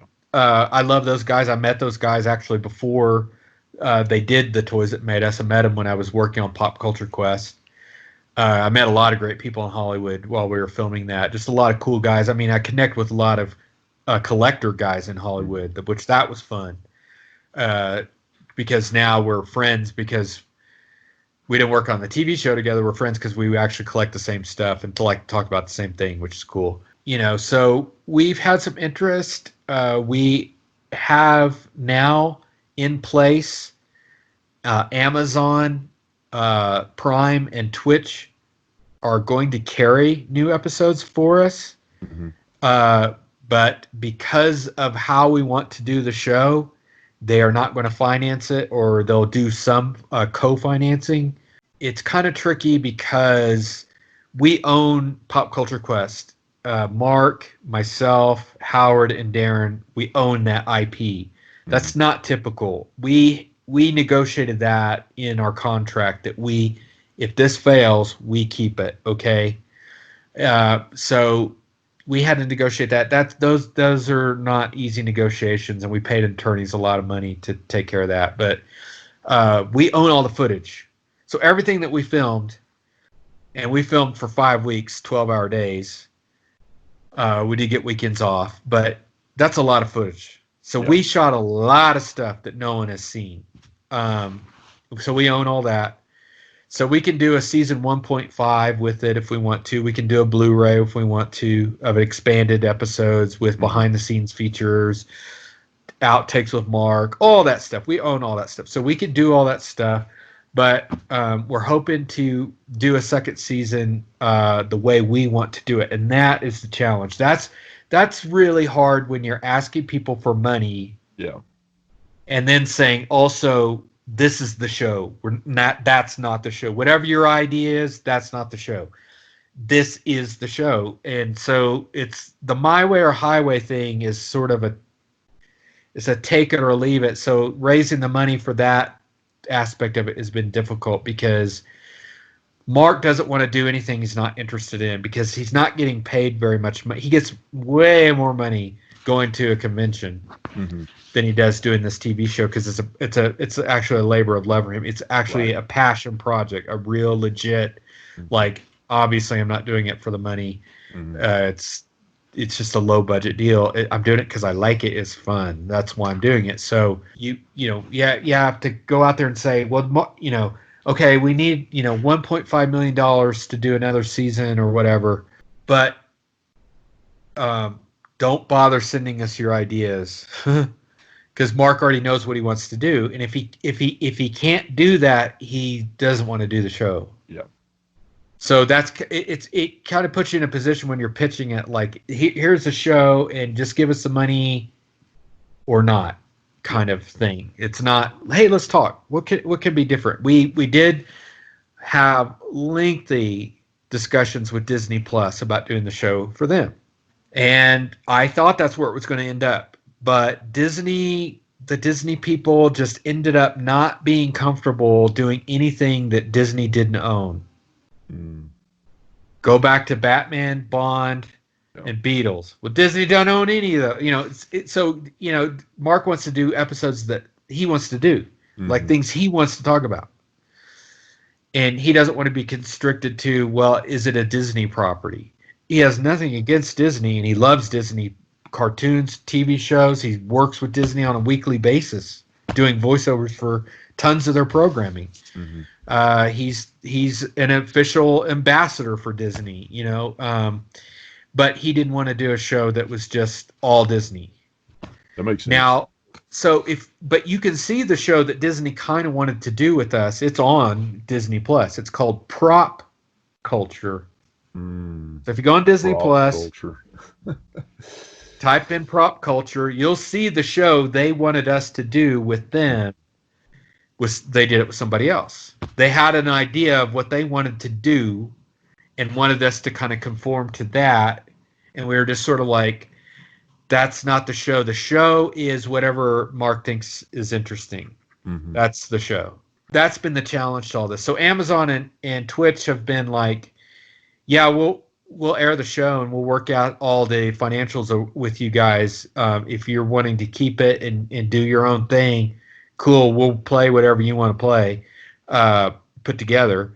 If you want to raise the money yourself, that's fine. And we were like, okay, so we kind of like that we have a deal in place that would bring us more money. They would actually help us bring money to the table, but we'll need to raise the bulk of it ourselves. So we're in the process of doing that. We've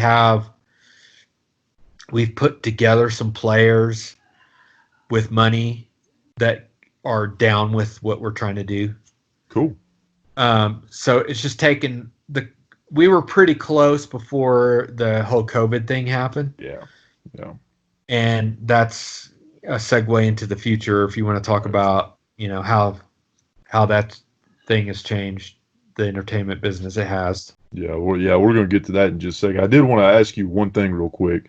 And by the way, that's it. So it sounds like there's hope in the future for another season, which is awesome because I really enjoyed the show. I bought it on Amazon Prime. I binge watched the entire thing. Thank you. And let me tell you, here was the moment when I realized this show is incredible. Okay. When I got to the shoe episode, right, when I saw the next episode that at that point was going to be an episode about shoes, I was like, I don't know if I'm going to like that. I have no interest in shoes whatsoever.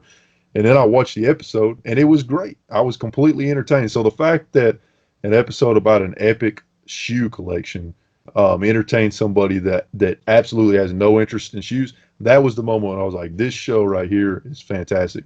And I want to tell you what one of my favorite moments were. One of my favorite moments in the show is when that guy opened that case and he showed Mark the lightsaber that he used in Return of the Jedi. That was great.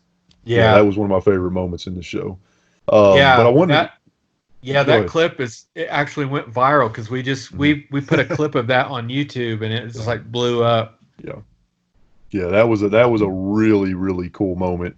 But I wanted to ask you this because I'm real curious. So, as yourself, that's somebody that's a huge Star Wars fan, probably been a fan of Mark Hamill from Star Wars and the Joker and everything else he's worked on. How surreal was it to be working with Mark Hamill that closely for that long of a time and being able to pretty much, you know, call him a friend? I mean, how surreal was that for you? I'm sure by now the surrealness of it has probably passed, but I'm just curious what that was like at first as far as how surreal it was. I was kind of starstruck, like at the very beginning. I guess I was afraid of disappointing Mark or something like that, or coming across as stupid. But there's something else that was very surreal about the whole thing. It wasn't just Mark. Mm-hmm. It was surreal in the sense that I was doing this show with Mark Hamill, with all these talented people, with Howard Kazanjian, with the Bobcat team, with all these crazy collectors, world-class guys.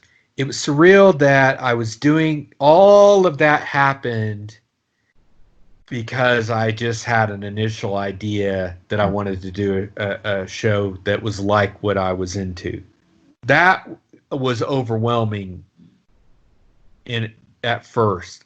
I like when it was really happening and we were like day one, I was overwhelmed that I was meeting Mark and work with Mark, but he very quickly made that a non-issue because he's so chill. Yeah. He's real nice, friendly to people, encouraging, cool guy. You know, he's just easy to work with. We had our days. You know what 12-hour days are like. Yeah. And you know what day after day after day of that gets like. People start getting on your nerves and, you know, stuff. It just happens. Yeah. So yeah, that stuff like that happened. Like when you're just doing it becomes a job, you know, and you know, at a certain point that wears off, you know. So like during production, there was plenty of times when it was like, I just want to go home. Yeah. I wish this day was over. It's been too long. Everybody's grumpy. People are snipping at each other. You know, let's just get out of here. But those things happen. But he was really easy to work with.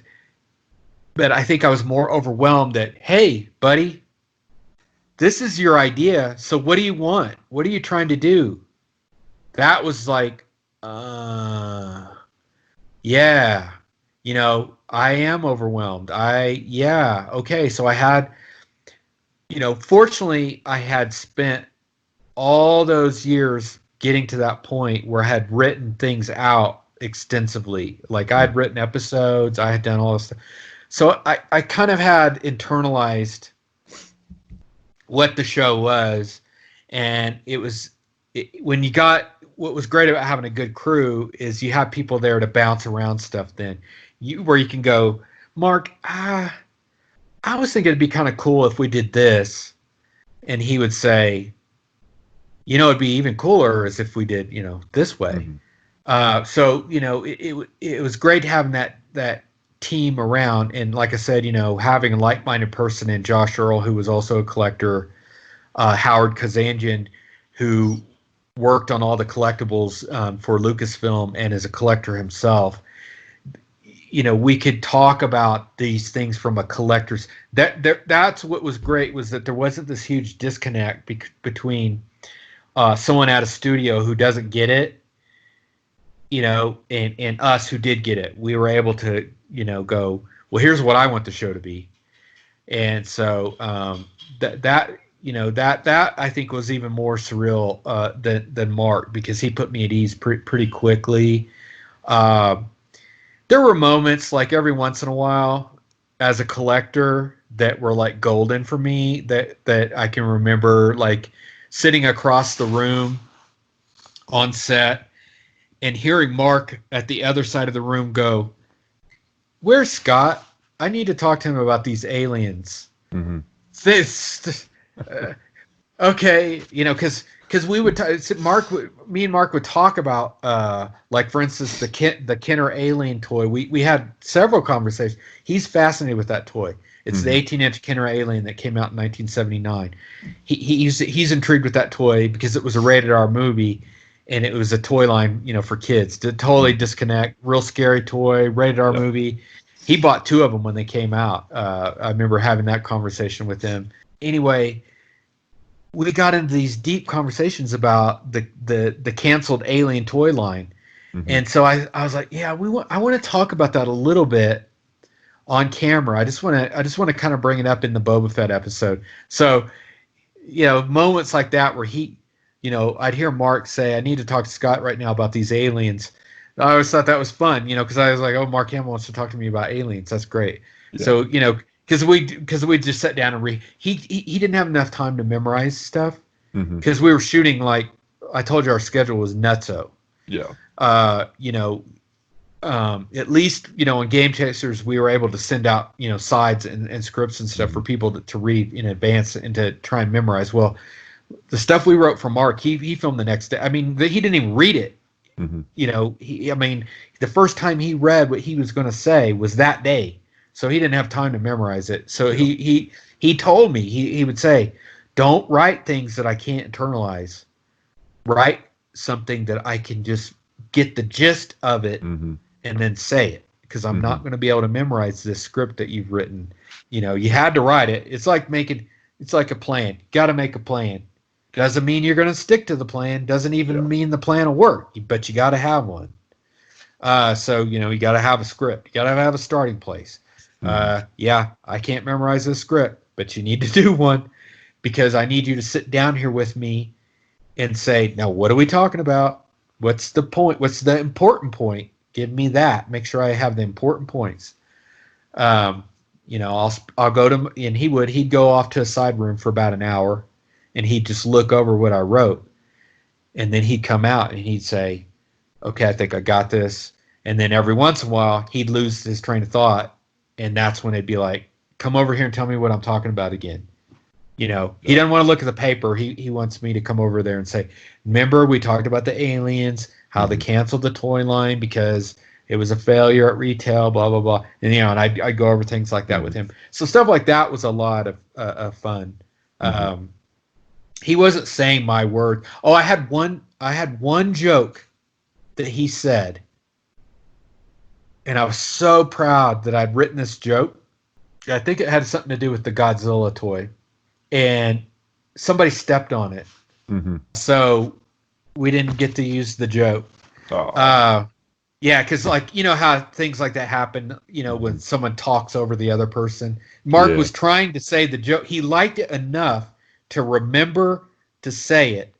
I was like, that's good. He remembers the joke. And then, like, right at the punchline, the other person, who's not a professional actor, they're just they're talking about, they said something like on the punchline, and we didn't try and reshoot that for whatever reason. And so I was like, oh darn, it was my only like real scripted.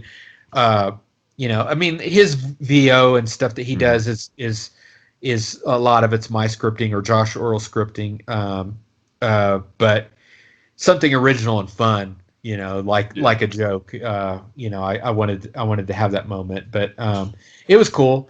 You know, I was totally happy with it, how everything turned out, and had a great experience. Hope to do it again, and again, I want to do it again just because those collections, man, as a collector, to go into those places, and for them to go, yeah, look at anything you want to, like at Bob Burns's house. This guy, multi-million-dollar collection, world-class movie prop collection. I got to spend a whole day in his house just looking at anything I wanted to. That's awesome. And yeah, I was just like, and Bob would be like, "You want to hold that? Here, hold it, touch it." He was into that. You know, it's like, this is like, no, dude, you're connecting right now. That's the thing about prop collecting. You like this movie? You want to touch that movie? Touch it, and that was cool. I mean, you know, you pick up a piece from Aliens, iconic, you know, movie that, you know, was one of the best movies in my opinion, action adventure movies ever made. You get to hold like props and stuff that James Cameron gave to the guy personally. You know, yeah, it was just like, man, this is awesome. You know, and I was getting paid to do that. I was getting paid to just go, ooh, cool, ooh, cool. You know, sounds like a dream come true. Yeah. So that's why I want to do more, because it just gives me access to be able to go into people's like collections and talk about collections and touch stuff and look at stuff, and I love rarities. I on a video game level as a collector, I'm like super low way down. Like I'm just stuff I'm collecting is common. I want it because it's Godzilla, or I want it because it's Batman, or I want it because it's Star Wars or Blade Runner or whatever. It doesn't matter. You know, I don't invest the money in games. I collect them for just kicks. I'm not necessarily looking for ultra rarities or whatever, but I'm able to go into look at somebody's tennis shoe collection or somebody's video game collection, even though I don't collect those items. I'm able to get into them and go, show me rare. Why is it rare? Oh, you want to see the first Nike waffle pattern? I got that. You want to see a pair of shoes that Michael Jordan wore in Game 5 of, you know, whatever? Here you go. Oh, yeah, that's pretty Yeah. cool, dude. You know, in fact, that guy, the Shoeseum guy, Hmm. just sold like last week a pair of his Jordans for like $1.5 million or something You're kidding insane. me. Yeah, Wow. yeah. When I saw that, I didn't know it was him. Yeah. Can't remember his last name. His first name's Jordan. He owns the Shoeseum. Anyway, yeah, that just happened last week, and I saw the headline for the auction, like pair of Michael Jordans, sells for 1.5 million. I was like, whoa, cool. I didn't even think it was about it again. And then Josh Earl, our editor, texted me. He goes, "Did you know that those were Jordans?" I was like, "Oh my god, no, man, that is nuts." Yeah, that's cool. Very Yeah, cool. So I want to change gears and get into your toy collecting and talk about that a little bit. Before we do that, I wanted to ask you one thing, and I asked Leon this question as well, but I want to get your perspective on it. And you had brought it up a little bit earlier. How do you feel like COVID-19 is going to affect the industry in the short term? Well, obviously we're seeing the short term effects, but what kind of long term effects do you see coming out of this? yeah, that's tough. It has definitely changed. Streaming is now king. I mean, Hmm. streaming was already almost there, but Yeah. now when you got no competition, when you hardly anyone's able to show movies in a movie theater, streaming's it. Hmm. And so they consolidated, and I think a lot of these networks picked up a ton of subscribers. Hmm. Netflix, Amazon Prime, HBO, Stars. What are the other big ones? Oh, Disney Plus is the other major player now. Hulu. Uh, Hulu. So yeah, their marketplace. So I think in terms of if you're thinking about short term for game chasers, you know, that makes me hopeful that since these guys are buying up a lot of content, that we might be able to get someone to actually buy and show. Now you can get your movie on Amazon Prime. They're not necessarily paying you anything for it. They're paying you like residuals or something like that, Hmm. like a penny per uh, minute of airtime or whatever. However the contracts work. Uh, you can do that because I got friends that they produce their own stuff and they get it on all these streaming networks like Hmm. Apple, iTunes, and Amazon Prime and Vudu and others because they have a system in place where you can put it on here and you get paid per uh, you know minute watched of content essentially. Hmm. But if someone buys it from you, they're buying,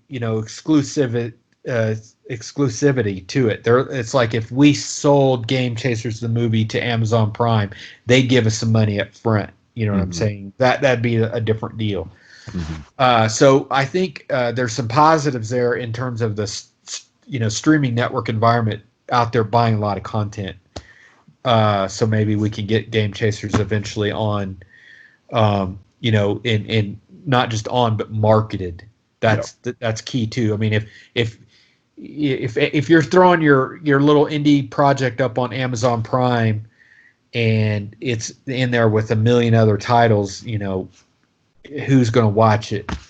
Yeah. If they decide that they're going to market it, well, like when you turn on Netflix and they have like some shows that Hmm. automatically pop up right at the top. Those are shows they're pushing. They want Hmm. you to watch those shows. They're investing in those shows because they think a lot of people are going to watch it and subscribe to Netflix because of it. Yeah. So, the streaming side of it, very positive. The production side, it's been mostly shut down. A lot of people out Hmm. of work, a lot of people Yeah. hurting. Some people are not coming back. And that's true in the entertainment business too. It's all the way down from top to bottom. Hmm. There's production companies that aren't coming back because they were on kind of, on the edge of surviving. And hey, no knock. There's a lot of businesses that they're just paycheck to paycheck. They Yeah. don't have a lot of buffer. They function fine, but they got to keep cash coming in. Hmm. And a lot of small business owners out there know that to be true. Week to week, you got to get cash flow coming in. Yeah. So a lot of people that were in that position where they didn't have a buffer of a month or 2 months of cash, just capital, they're gone. They can't come back.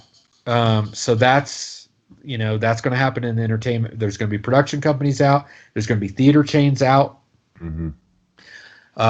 Studios, probably projects that were on the cusp, not going to happen. Because I've already heard of some that movies that totally scrapped. We were going to make it. We were getting ready to make it. Yeah. This happened. We are no longer making it. It's just, we had a time frame for when we wanted to make it, schedule-wise, with this actor, with this budget, with these locations. That all got blown out of the water. We can't even, it's something. Yeah, we'll revisit it in a few years and see if we can get all these players back together in this moment again. That's the thing about movies. The elements that you put together are all good. But they all have an expiration date. Yeah. It's like, well, I can be here for that week or that 2 weeks, but then after that, I can't. We had that with some of our actors. That have jobs and lives and stuff that gave up 2 weeks of 3 weeks of their time, whatever, to be there. But that was it. I mean, they can't, you experienced the same thing. You had to go back. You couldn't stay there every day. You had to work. You had to earn a living, and everybody else was that way too. And so you pull that team together for that time. And so a lot of teams just got busted up by this whole thing and may not reassemble at all ever for that project. So that happened. My deal personally, a lot of things slowed down on the development of getting my investors together, because a lot of them lost money. Yeah. So I mean, I'm dealing with people that their finances aren't so great right now, or they've had to prioritize other things with their money. It's like, yeah, I've got access to capital. Yeah, I've got access to millions of dollars, but I got to have return on investment. Yeah. And so I'm not investing that money in anything that I don't think I could get that money back to my investors with a return. And so situations have shifted. So yeah, going forward, I think people are going to be surprised at some of the things that happen. As some of the bankruptcies that happen are going to be surprising to people. Yeah, I think so too. And I brought this up to Leon, but one of the things that I think is going to happen is, we're already seeing sort of the decline of movie theaters and cinema, but I think that this virus is going to be the beginning of the end for actual movie theaters. I think there will still be some out there, just like there's still drive-ins out there. Yeah. But I think we're going to slowly but surely, I think movie theaters are going to slowly but surely become more of a rare commodity instead of what they are today. Yeah, and yeah, this has definitely advanced that, I think, because I was already there myself. I'm one of those people that I just didn't go to that many movies in the theater anymore because it had to be an event. Yeah. Like an Avengers movie or a Star Wars movie or, a Batman movie or a horror film, or something that, I've been looking forward to. Like, I want to experience the whole thing. Like, go to the movie theater, buy popcorn, and see it on the big screen. I want that. And that's cool. But there's less and less movies to me that are, like worth the hassle when somebody makes it so convenient just to watch it in a couple months. Yeah. When the theatrical window keeps shrinking and shrinking and shrinking, it's like, well, let's see, Last Jedi, or whatever X movie. If it got bad reviews, well, I think I'll just wait because I'm already paying like this monthly fee. Yeah. Or I can rent it on Amazon Prime for $2.99 eventually. So, or even pay-per-view, even if you pay $20, if your whole family watches it, it's still cheaper than the theater. So pay-per-view, you can watch a lot of, good movies pretty quick. And a lot of people get decent home setups too. So yeah. And now I think there's a percentage of the population, I don't know what it is, and it's not a knock on anyone that feels this way. there's a certain percentage of the population that is not just going to be comfortable going out for a while. Mm-hmm. They're just concerned. They're worried that they're going to get it and get sick, or they're going to make someone else sick. Mm-hmm. So they're just not going to go out for a while, or they're not going to go to a movie theater for a while. Well, how big is that percentage? We don't know yet. Right. But it exists. For how long? I don't know. Eventually, some people will say, I can't take this anymore. I got to get out. Mm-hmm. But some people, what is that called? Agoraphobia? Yeah, right. Some people are just like, I'm not going out anymore. It broke them, and so that has an impact on the economy. It's not that they don't exist in the economy, because they're still, even if you're staying home, you're still getting groceries delivered, you're still watching entertainment on your TV, still streaming games, etc. But you're not going to the movie theater anymore. Yeah. You're not going to a restaurant anymore. You may not be going to Retropalooza anymore, Mm-hmm. or at least for a period of time. That impacts all those people. Billy and Jay are, with Retropalooza now, they're in the show promotion business. Mm-hmm. They're going to have an impact on that. Yeah. Or when is their next show? How big can it be? Are they going to be limited? How many people they can let in at a time? How do you do the social distancing? It's a mess. Mm-hmm. There's a lot of industries that people aren't like in the forefront. I think nerds are kind of aware of it because all the Comic-Cons got canceled. Right. Like no Comic-Cons happening this year anywhere. So all the big boys even dropped out of the fall. That's nuts. It is. But it is what it is. For liability reasons, or like I said, the unknowns. How do you deal with things you don't know? Mm-hmm. Okay, I don't even know how many people would be allowed in if I had the con. Right. And how am I going to do ticketing? I'm going to have to sell. Am I literally going to have to sell tickets by the hour? Mm-hmm. Like you could buy a ticket for Saturday from 3 to 5 or 2 to 4, whatever, you know what I mean? But you can't come during these other times, because we have to limit the number of people in the room. We don't even know how that's going to shake out, short term. The next year, the next 2 years, a lot of question marks. Yeah. There. It's a mess. Yeah. But we'll all get through it, and things. I feel like things will eventually get back to normal. We just got to get through this period of uncertainty and kind of figure things out. But on to some more positive notes. Let's talk about toy collecting a little bit. So you've already touched on, when you started collecting and kind of what got you back into collecting. You've sort of touched on that. Now, me personally, I know pretty much nothing about toy collecting. As you know, most of my collecting knowledge is centered around video games because, as you can see, I'm a video game collector. I've got a pretty large video game collection. But I would imagine that toy collecting shares some similarities to game collecting. So can you give me and maybe people in my audience that are also not familiar with toy collecting, can you give us kind of like just a super quick beginner's crash course on toy collecting, like what to look for, how to know if something's valuable, where to find the toys, things like that? Well, this will be analogous to a lot of, I'm assuming that a lot of your listeners are going to be more on the game side, but it'll make sense to them. Start with what you like, what's interesting to you, and on your budget. So there's a lot, it's like, if you're just getting into game collecting, you're going to get, NES Commons and, whatever system you're into, Sega Commons. And so you start there, go to the flea market. And I guess the education part of it is, as a starting collector, is just learn to look at eBay sold.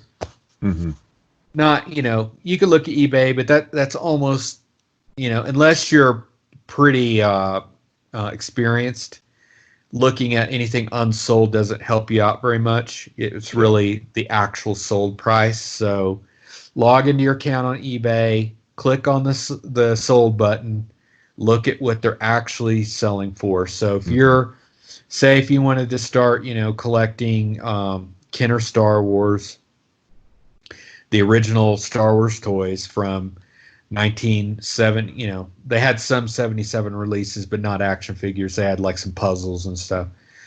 Up till 1985. So that's considered vintage era, 77 to 85.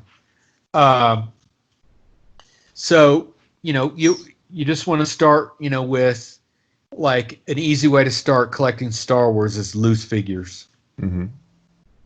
And then there's nuances from there. But loose figures, you know, if you wanted to get into Star Wars, you would want to look at some eBay prices so you don't overpay, or to prepare yourself to not look like an idiot when when you're thinking, you know, this should be a $10 figure. Why is it $50? It's like, well, you know, don't make a fool of yourself. Just learn a little bit before before you insult somebody. I'm sure it happens on the game side too. Somebody's like, why in the hell do you want $20 for this game? You know, and your other ones are $5. Mm-hmm. Well, let me tell you why. This is, you know, made by a company that only made a couple games. This game's made on a failed movie. Mm-hmm. Not very many units, lower run. You know, things like that make things, you know, more rare, less rare, et cetera, et cetera. So, you know, with Star Wars, there's a, you know, if you go with, your basic, you know, Luke Skywalker, Chewbacca, Stormtrooper, Princess Leia, Han Solo, you know, you could get beater figures for cheap prices on those, you know, anywhere from $10 to $20 on those figures, you know, whether or not they have their original gun, original lightsaber, etc. So, you know, look at eBay sold. I use it all the time. It's a real handy tool. I was out at a flea market this morning. I opened eBay up 3-4 times because when someone shoots you a price and you don't know, you need a reference point to even have an intelligent conversation with somebody. You know, when they're telling you it's $100 item, you're like, oh, let me check that out real quick. Yeah, sell them for $100. You're right. Mm-hmm. You know, got a starting point here. Doesn't mean I'm willing to pay $100 for it, but I can make an informed offer now. I can say, how about $80 cash right here? You know, bird in hand.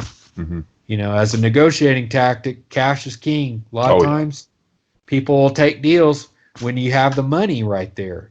Yeah. You know, not that I have to go get it or I have to go find, you know, let's find someone to loan me money, blah, blah, blah, credit card. No, I got the cash. You want 100, I got 80. It's right here. Take it or leave it. Boom. Sometimes you get a $100 game for $80. Mm-hmm. So, you know, that's a good rule of thumb. Have cash. Don't, you know, well, I'll come back later, you know, that kind of stuff. If you're really serious about, you know, starting collecting, have some cash on you. Yep. I can't, you know, the number of times me as a toy dealer, I've been in a place where someone's like, well, I don't have any money. I'm like, okay, I can't help you. You know, I can take PayPal. Yeah. Mm-hmm. You got a PayPal account, I can help you there. But, you know, so have some money on you. Be informed. Look at, you know, you got eBay on your phone. You don't have to be insulting. You don't have to do it right in front of somebody. Mm-hmm. You know, you can ask them a price if you don't want to embarrass yourself or embarrass them. Just step aside, pull up eBay real quick, type it in, see what they sell for. All right. You know, oh, he's got 25 on his, but they sell for 50. You might think that's a no-brainer, but it might also be a cue to ask a question. Mm-hmm. So, is there anything wrong with this? Is it missing anything? You know, anything broken? There might be a reason the guy's got it priced half price. Sometimes he's got it priced half price because he just wants it to go away. Yeah. You know, bundle deals. If you watch American Pickers, you know, bundles are good. More you buy, cheaper the price gets. You know, technically the price doesn't get cheaper. You're paying more, but you're getting more, and you may be getting more value. And as someone that I buy and sell toys, I don't do it. I don't make money off of it per se because I'm a collector. Mm-hmm. You know, the collector, you know, my friend Toby Mask, I always laugh because it's such an old man saying, but he said to me, he goes, I just collect $100 bills. I'm like, yeah, okay. See, you know, he's not attached to it. Mm-hmm. So, you know, he can sell it with no regrets because he doesn't, you know, collect anymore. He's doing it as a living. You know, I get torn about selling stuff sometimes. You know, like, I don't really want to sell this, but I could use the money right now, or I've already bought so many other things that I need to pay my way. Mm-hmm. So sometimes, you know, this is more advanced collecting. Sometimes you can buy a larger collection full of stuff that you don't necessarily want. You can sell everything you don't want and pay for the things that you want to keep, kind of be revenue neutral. That's a way to kind of, you know, balance that out. Like, you know, a bit of advice I got from an antique dealer when I was putting on antique shows. I wasn't buying and selling. I was just putting the shows on as a promoter, event promoter.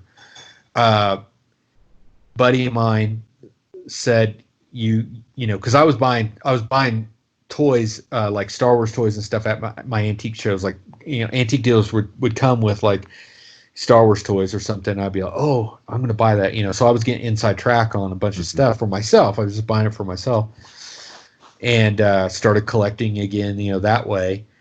And my buddy said, listen, if you want to have a killer collection, start selling. He said, it's opposite thinking. Doesn't make sense. He said, but trust me, it works. And I was like, dude, all I have to sell is my own collection. He's like, sell it. You'll get better stuff. I was like, oh, I don't want to do that. And he goes, trust me on this. Just set up a table at one of your shows, put your stuff out, sell it, and you're going to get money, and you're going to get buying opportunities too, and you'll have cash. They go hand in hand. Someone will come to the show, and it happened. Oh, man, I wasn't dealing for 6 months before I'm not joking, I had a 3-car garage full of toys. Wow. I was buying like crazy because Grandma would come to the show and go, Jimmy doesn't want his toys. They've been in my attic for 30 years, 40 years, whatever. Do you buy this stuff? Heck yeah. And I do house calls. I'll come to your house. I'll take it out of the attic, or you can bring it to me. I sell it out of your trunk. And I just started buying that way. And people would say, I don't want to sell my collection, but if you'll take it all, you know, it would just break my heart to piece it out, but I'll sell the whole thing. If you'll buy the whole thing, I'll sell it to you, you know. And so I'd had opportunities like that where it's just like, boom, okay, done. I don't know where I'm going to get the money, but I'm going to pull that together because there's pieces in there I want, and there's expensive pieces in there that I don't want to pay $1,000 for. You know what I mean? You know, by selling off all the stuff that you didn't necessarily want to keep or that weren't as important.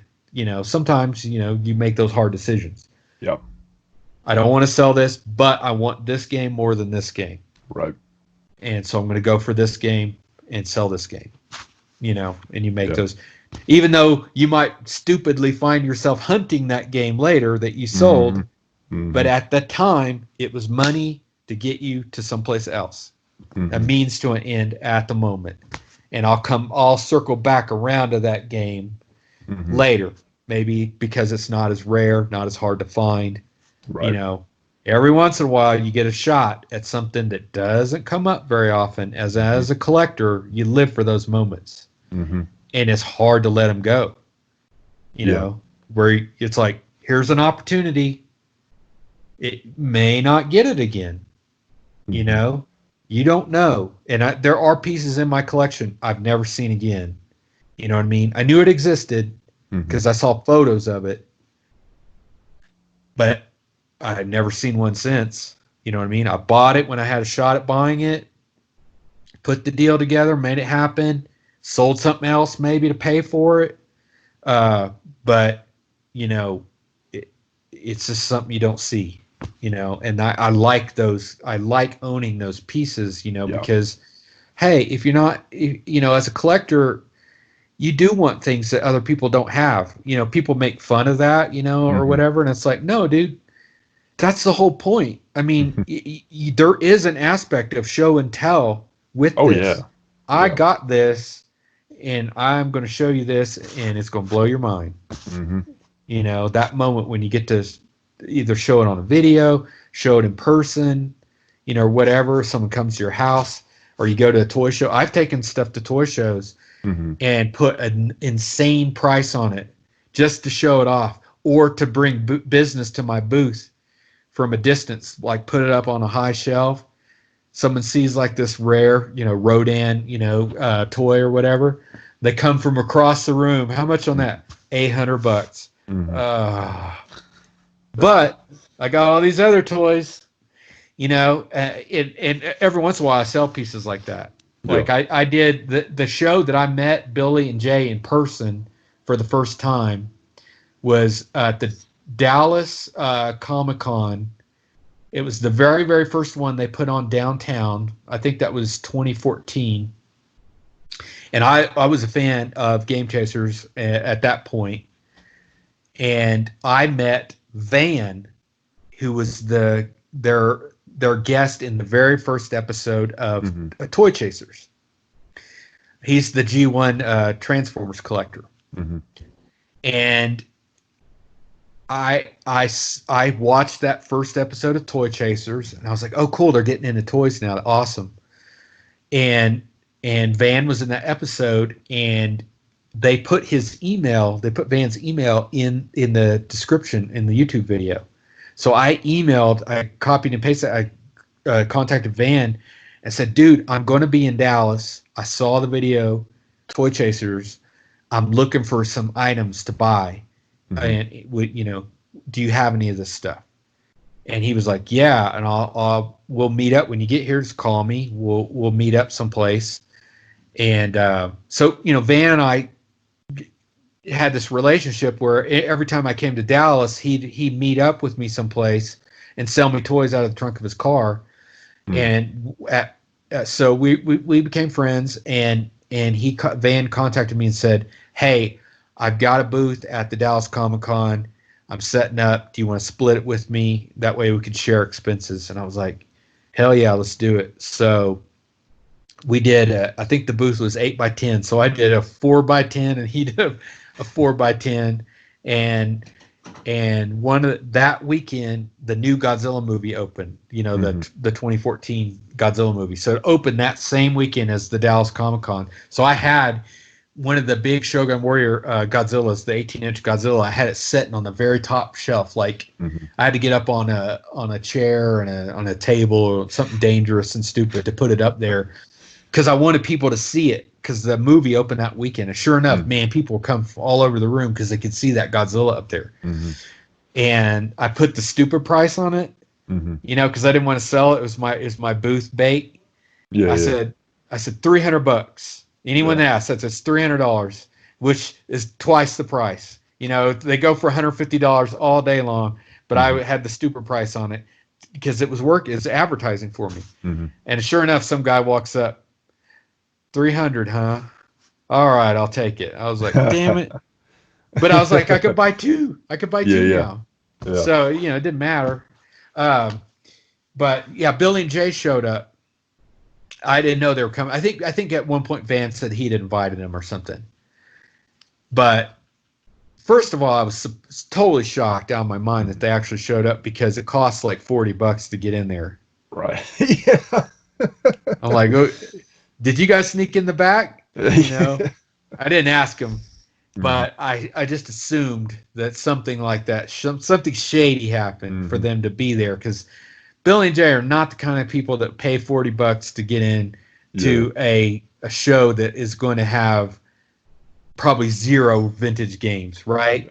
Because no one at Comic-Con's really, every once in a while, once in a blue moon, you'll see some vintage retro games at a Comic-Con. But it's typically, the booth rate is so expensive at those shows that you got to burn through a bunch of like t-shirts that you paid $5 for that you're selling for $15 because your booth rent is $1,000 or $1,200 or whatever, and you got to make all that. I mean, they're expensive, plus the hotel and all that stuff. So you don't get a ton of vintage people going to Comic-Cons because there's not a lot of guys that I know that like to give away $1,200 worth of vintage merchandise that you can't easily replace. Yeah. You know, you can't count on vintage stock. That's the thing. You know, when you buy a collection, you're excited because you just bought one because you got tons of stock. Well, you're going to blow through that pretty fast, and you don't know when the next time you're going to get to buy 100+ games all in one shot. It doesn't happen that often. No. You're always hunting those deals, you know, and so that's how unreliable it is for your merchandise. You know, when you're dealing in vintage only, it's like, well, when am I going to buy another He-Man collection? Don't know. Whenever one comes up, you don't go to the He-Man store. You don't go to the 80s He-Man store and buy it wholesale, you know. So, you know, anyway, so Billy and Jay came in. So it was cool. Van introduced me to them, and I got to, you know, tell them, oh, I love your show, watch it, blah, blah, blah. And they totally game chased me. They picked out stuff. Let's see. I think Jay, Billy or Jay picked out like a Transformers like TV tray, and a photon game or a laser tag game that was in the box. You know, it had the chest piece and the gun and the straps. I don't think it had the helmet. Just that. You know how they came in like that styrofoam tray. It was all complete. Had the papers and everything. They picked that up and a couple other little items, maybe like a gremlin thing or something. And of course, I was just watching it all happen like an episode. I was like, here we go. They're making a pile. So classic. So here, I love both Bill and Jay's negotiating tactics. First, get a lower price than the sticker price, right? So Transformer tray here, I got $25 on it. Would you take 15? Sure, I'll take 15 on that. It's a little dinged up, got a little rust on it. It's cool, you know, that's fair. So, you know, lower prices on everything, right? So then collectively, even lower price on everything. So I already went down individually on everything. Now let's go down again that it's all in a bundle. The magic. So I totally let it happen. I was like, I'm getting game chased right now. I'm loving it. I was like, yeah, whatever, guys. Okay, $30 on what was probably originally priced at $70. Take it. I just thought it was hilarious that they were like, that's them. When you're watching a Game Chasers episode, now you've experienced the real Billy and Jay. You've been on set. The fart jokes, they're not jokes. That's just life. Yup. Yup. This is just how it is, 24/7. So, and you know, they're great guys. I had a blast with them. I stayed at Billy's house for like 2 weeks or whatever it was, and you know, just had fun. You know, the whole time. Good experience, and enjoyed. You know, being at Billy's house. He's got a really awesome game collection too, and so getting to just kind of wake up every morning and kind of look at that stuff was fun for me, because I dug in, you know, like, because he's not into just the games, but all the you know, the surrounding material, the ephemera, you know, the paper, the magazines, and I was, you know, reading these, you know, old you know, PlayStation magazines and all this kind of stuff, and I like looking at that stuff. I like paper too. I'm not just you know, I like trading cards. I like little buttons. I like, you know, all kinds of just little odds and ends related to, you know, the item. And in the gaming world, there's a great crossover there, because there is trading cards, magazines, board games, toys based on the lines, TV shows, movies, you know, all the related, you know, stuff. So I just kind of, you know, I view retro as a whole, but I do have some areas of, where I'm very specifically trying to get, like every single thing in this toy line. I've got a couple that I'm working on. It's hard. And I appreciate people that, have, complete, Super NES collections or complete NES collections, because it's tough to get every single. Yeah. You always get down, and it's probably in your world, you probably get down to like the same pieces. Like someone could say, well, all I need to complete is this, and this, and someone probably could have guessed your top 3, items that you still need. Yep. And in Star Wars collecting, it's the same. Someone will say, well, I'm almost done with my loose, figure collection. Oh, let me guess. You need Yak Face. You need Luke Stormtrooper. You need, the rare ones, the expensive ones. Those are the ones you still need, right? Yeah. Wow. So yeah, it's everything you just said it's pretty much the exact same in game collecting. So yeah, and I kind of thought it would be that way with toy collecting and game collecting. I kind of thought there would be a lot of similarities, and there definitely is. And one thing that you said, I do the same thing. I'll buy game lots. If I find a game lot at a reasonable price, right, I'll buy it if I have the money. I'll keep what I want to keep out of the lot, and I'll sell the rest. And 9 times out of 10, I'll be able to not only make my money back that I spent on the lot itself, but a lot of times I'll even have a little bit of profit too that I can put back into the collection. And you're right, that is really one of the best ways to build a collection, if you can do it, is to buy the lots. And you want to be knowledgeable before you start doing that. I'm sure you'll agree on that. You don't want to just go buy any lot you see. You want to have enough knowledge where you can look at that lot and say, yeah, that's not only does that have a lot of cool stuff in it that I want in my collection, but that's got a lot of stuff that will be easy for me to sell to make my money back and make a profit. So you got to have a good knowledge base before you can do that. But yeah, that's very cool hearing all the tips and tricks that you talked about, and seeing the similarities between the two sides of collecting. And video games and toys, they kind of, like you said, they kind of go hand in hand, because a lot of times you have a video game, there will be toys associated with that video game, or vice versa. It's all just kind of intertwined, all of these different things, movies and TV shows and comics and video games and toys. They all kind of come together in a way, and it's really cool, and it's a lot of fun.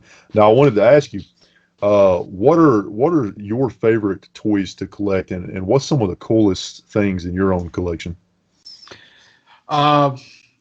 Well, I obviously collect Star Wars, and I have a decent Star Wars collection. I have some pieces in my Star Wars collection that I'm like, yeah, this is pretty cool, pretty tough, stuff like that.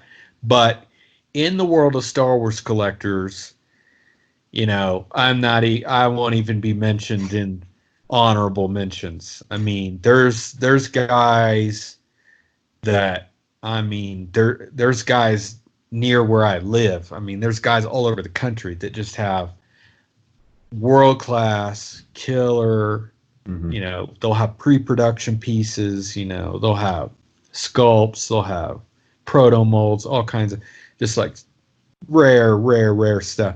So I don't register in that world. I mean, your average Joe, collector, they'll look at my collection and go, holy crap, dude.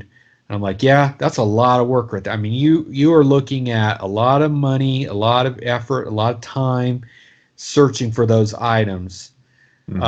It's not always about having the money. Right.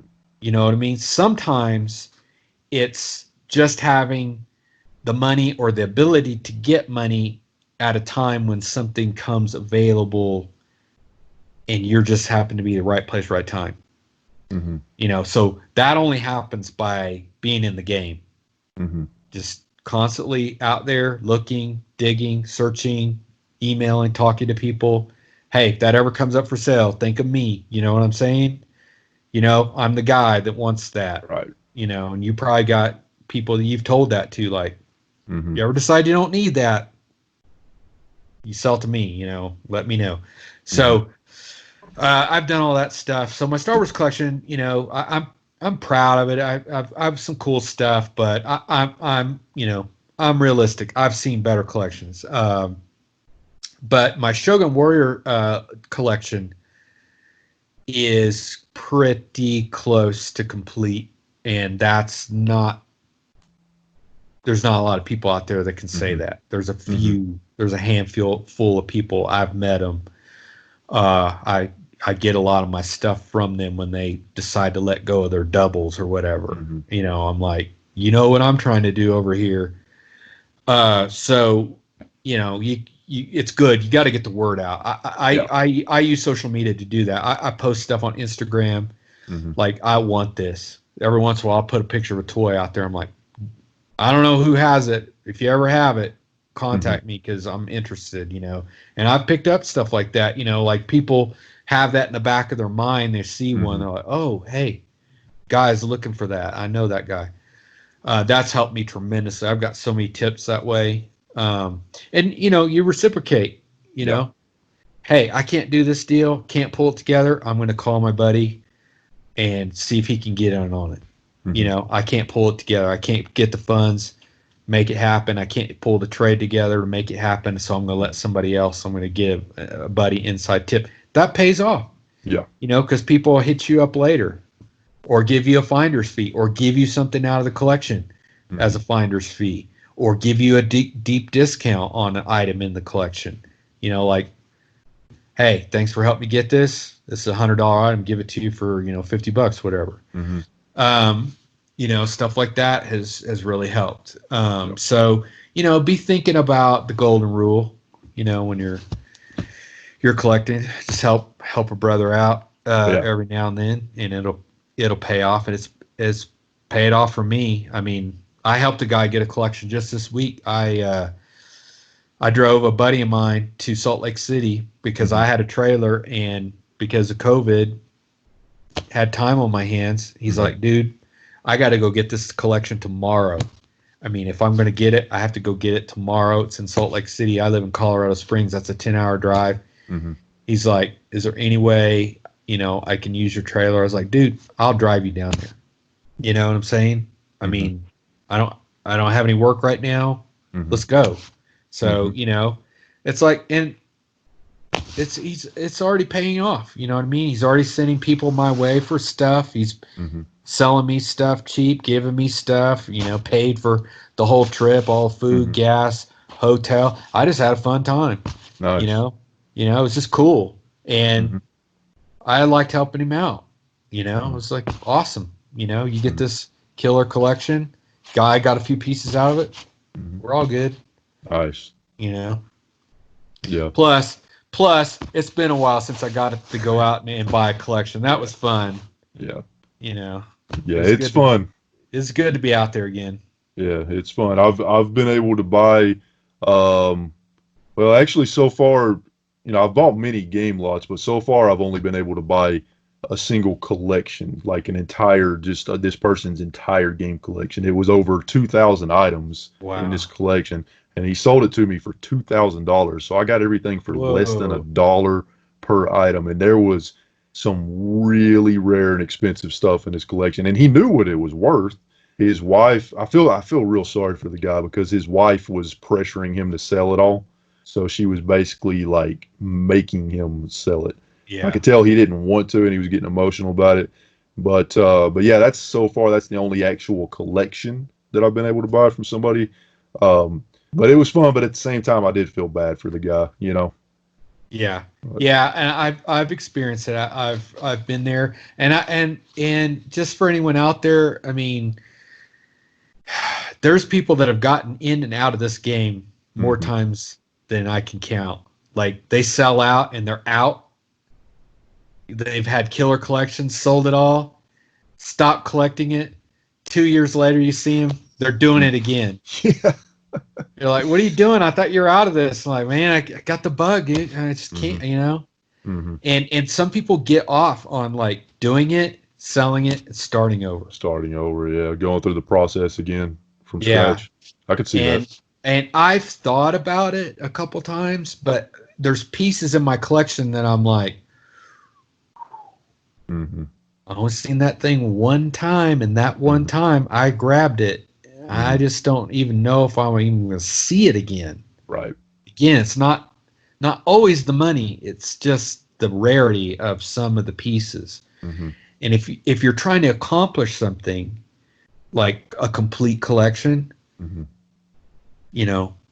So on the Shogun Warriors, I have focused on that, and I've had to spend some money, and I've had to do some wrangling and some deals.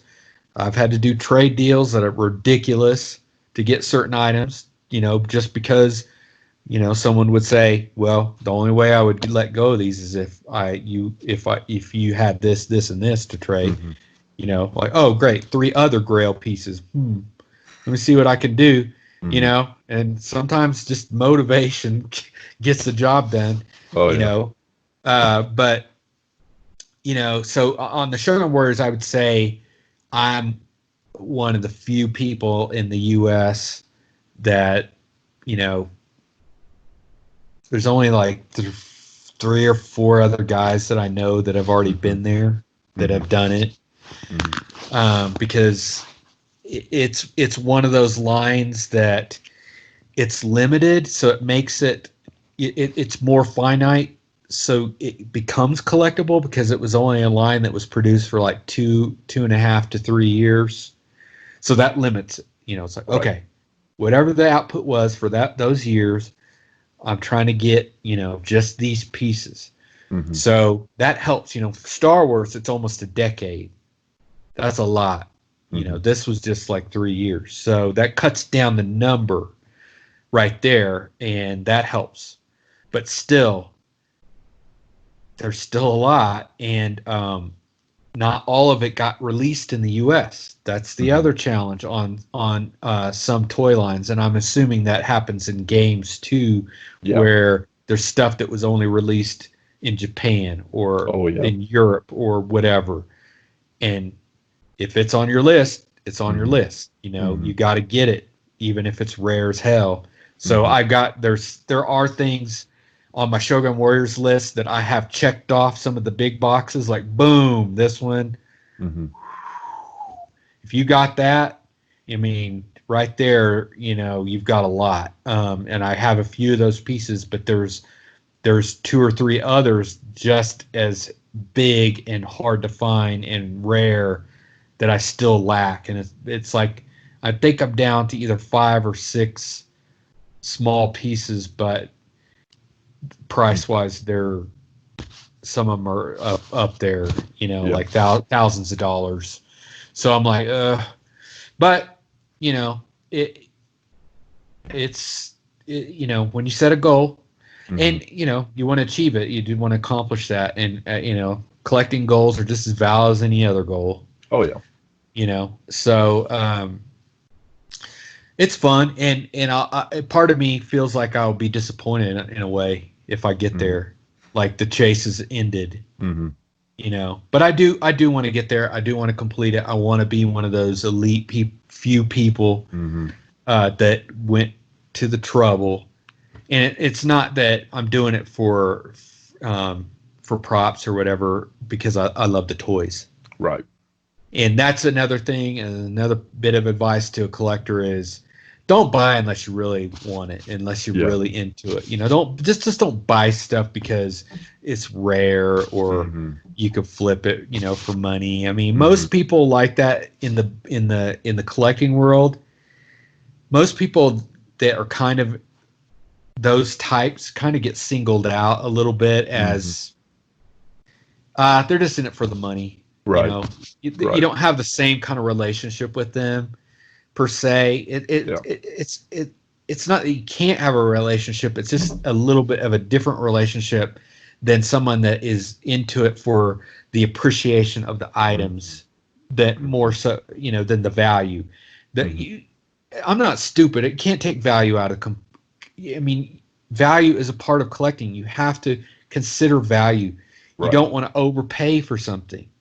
You know what I mean? It's like, if it's worth, if it's a $500 toy, you don't want to be out there, spending 7 or 8 on it, unless there's some reason for that. Like something is about it is unique or different or special. But be smart. So value comes into it, just because we only have a limited amount of money, so you can be smart about it and get a value on things, by using different techniques, like we talked, buying large collections or doing a trade deal. Yeah. Can sometimes get you something that you can't necessarily afford, but you got something else. I traded a rare. I traded a Bonk's Adventure NES game. That's a rare game. Yeah, I traded one of those.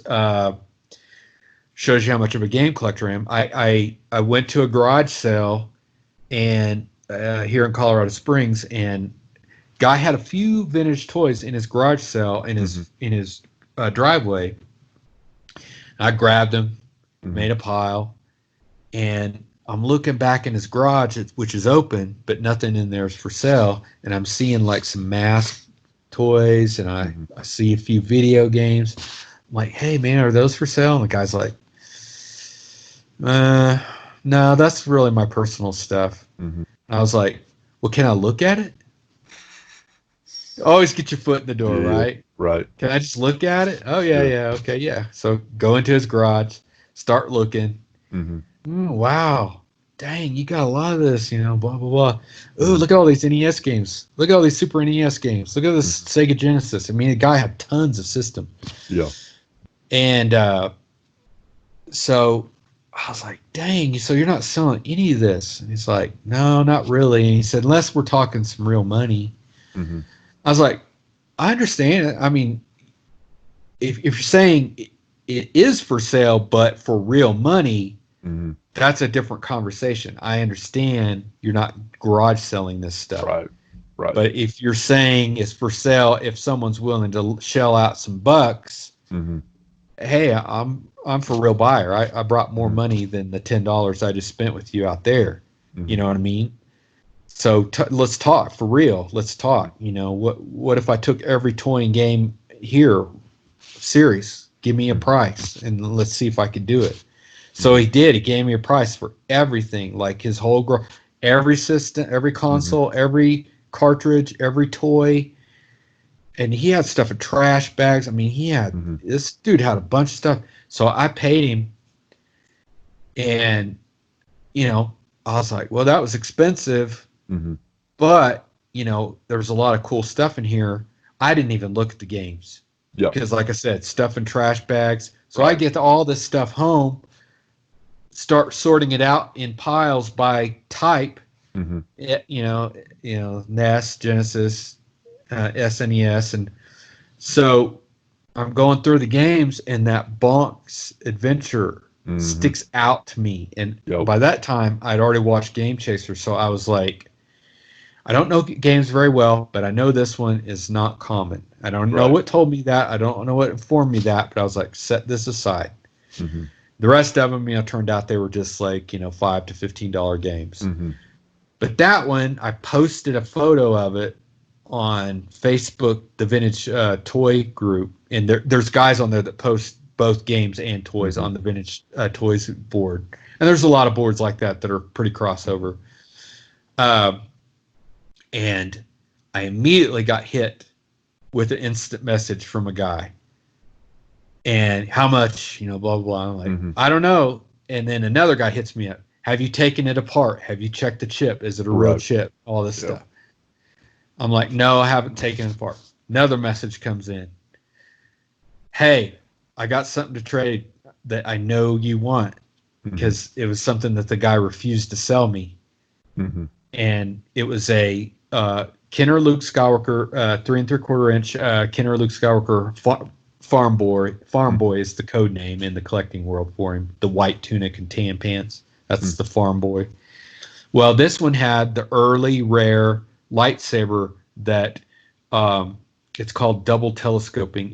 In the lightsabers, as most people know them on the first Star Wars toys, have a little handle that there's a slot in the arm, and there's a little handle, and you can pull the sword back and forth that way. And there's a little plastic tip that sticks out.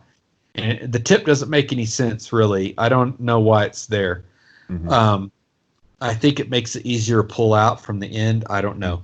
But anyway, the early figures had a tip that pulled out of the saber and doubled the length of the saber. Oh, wow. So they discontinued that very early on, like within the first 6 months or something. So there's not very many of them out there. Well, if you're a Star Wars collector, you want that rare piece. And I didn't have one. And that guy had found it in a collection of just pretty common stuff, but that happened to be in there. And he contacted me because he knew I knew Star Wars and said, is this legit? Because they make repops, so it could be, worth hundreds of dollars, or it could be worth nothing, if it's a repop. So I was like, well, here's the deal, dude. Take it out very carefully, take it out, take it apart, take really good close-up photos of it, and send it to this dude. He's the top expert. He'll give you, if he tells you it's real, you can sell it, because people will believe it if he'll vouch for it. So he sent it to him. A few days later, writes me back, says, he said it was real, dude. And he told me, specifically, because it had some markings on it. He told me what it's worth and everything. So a couple months later, that bonk shows up. I post that photo. He wouldn't sell that figure to me before. He said he's going to hang on to it. Well, I had something that he said, I'm a bigger game collector than I am a toy collector. So, I got something. He got something. Nice.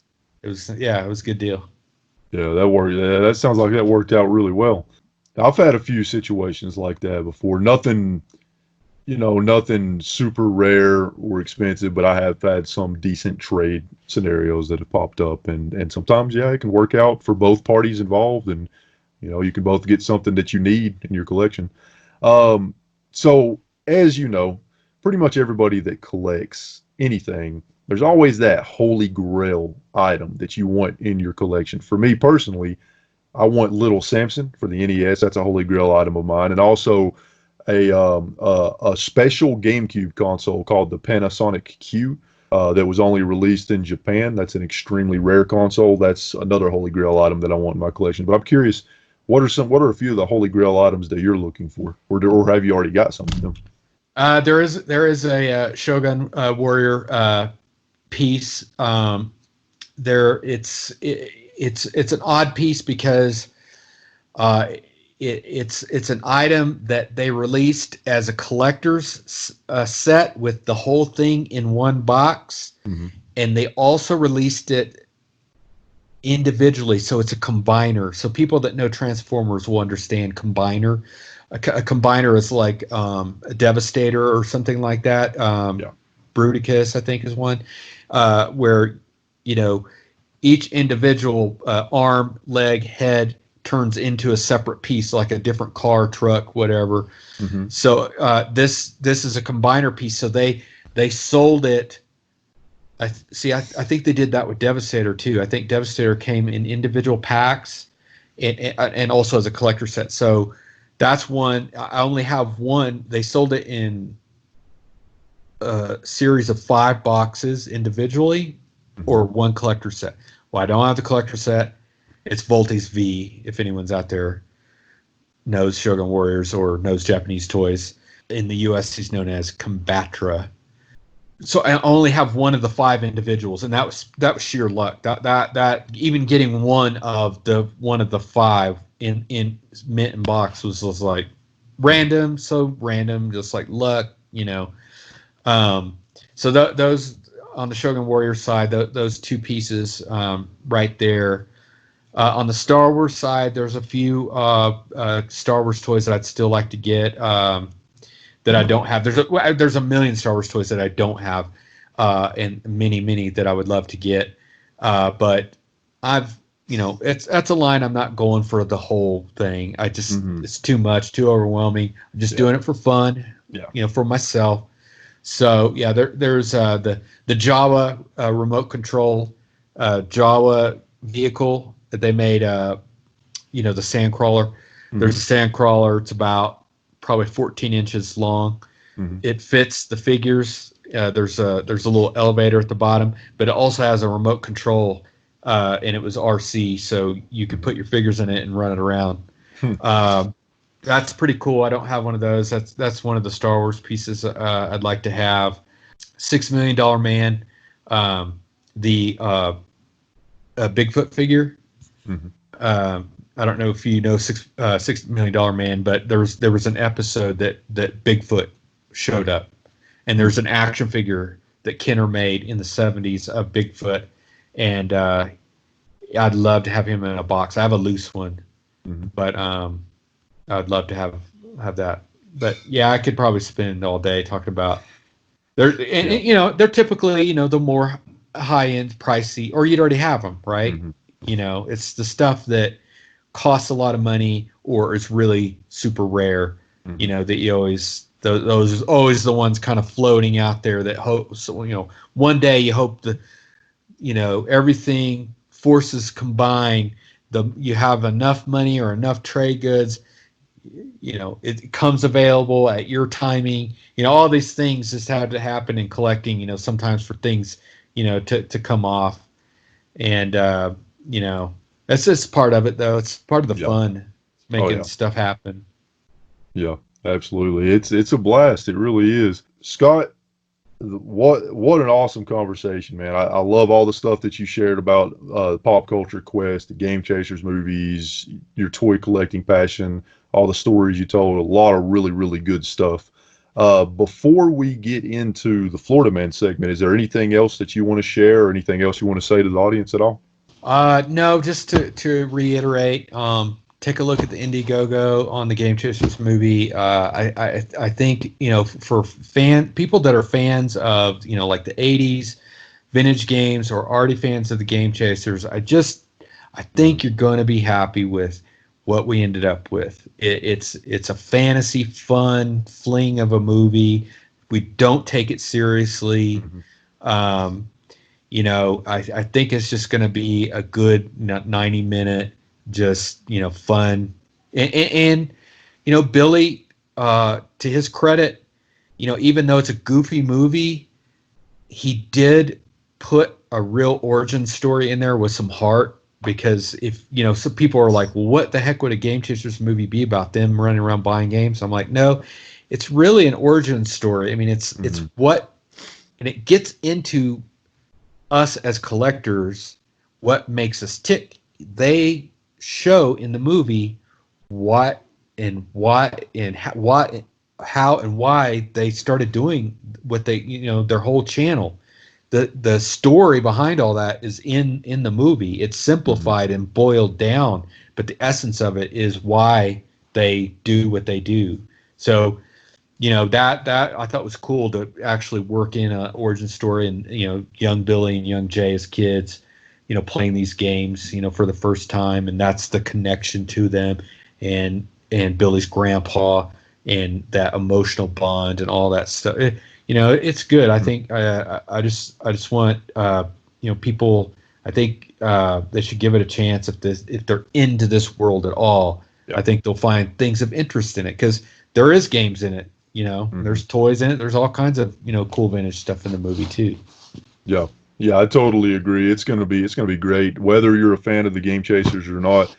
Like I said, I think it would even appeal to a broader audience, but especially fans of the Game Chasers and video game collectors or people that like retro games or people that just like to have fun. I mean, I think it's going to be great. And again, I will leave the link to the IndieGoGo in the description down below, whether or not you're on YouTube or SoundCloud.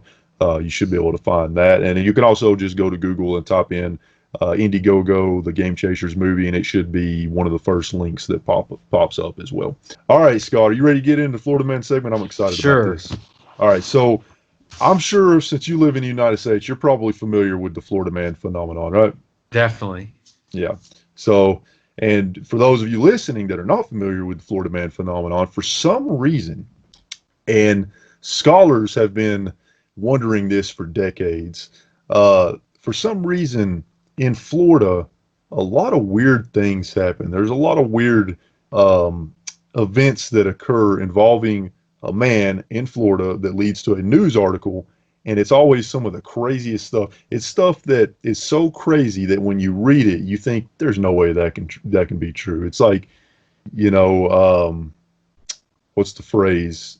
What's the phrase I'm looking for? You can't make that up. It's one, you know, it's like that. You can't make this stuff up. So I've got 4 Florida Man articles here today for you, Scott, that I'm going to read the article, and then we'll just kind of talk about each one a little bit. So I'm going to share my screen with you. That way you can see the articles. So let me know when you can see that. Yeah. All right, perfect. So we're going to read these articles real quick and talk about them, and it should be entertaining. All right, so the first article. Naples man impersonates FBI agent, leaves catfish on homeowner's lawn. A Naples man was arrested for impersonating an FBI agent. When told to leave a homeowner's property, the suspect dropped catfish on her lawn, then fled the scene on a bicycle. The suspect, Christian Dudley, 42 years old, faces a charge of open container in public/semi-public parking area and a felony charge of impersonating a law enforcement officer.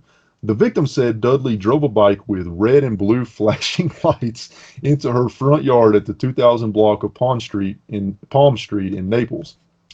Dudley introduced himself as an FBI agent, according to the Collier County Sheriff's Office arrest report.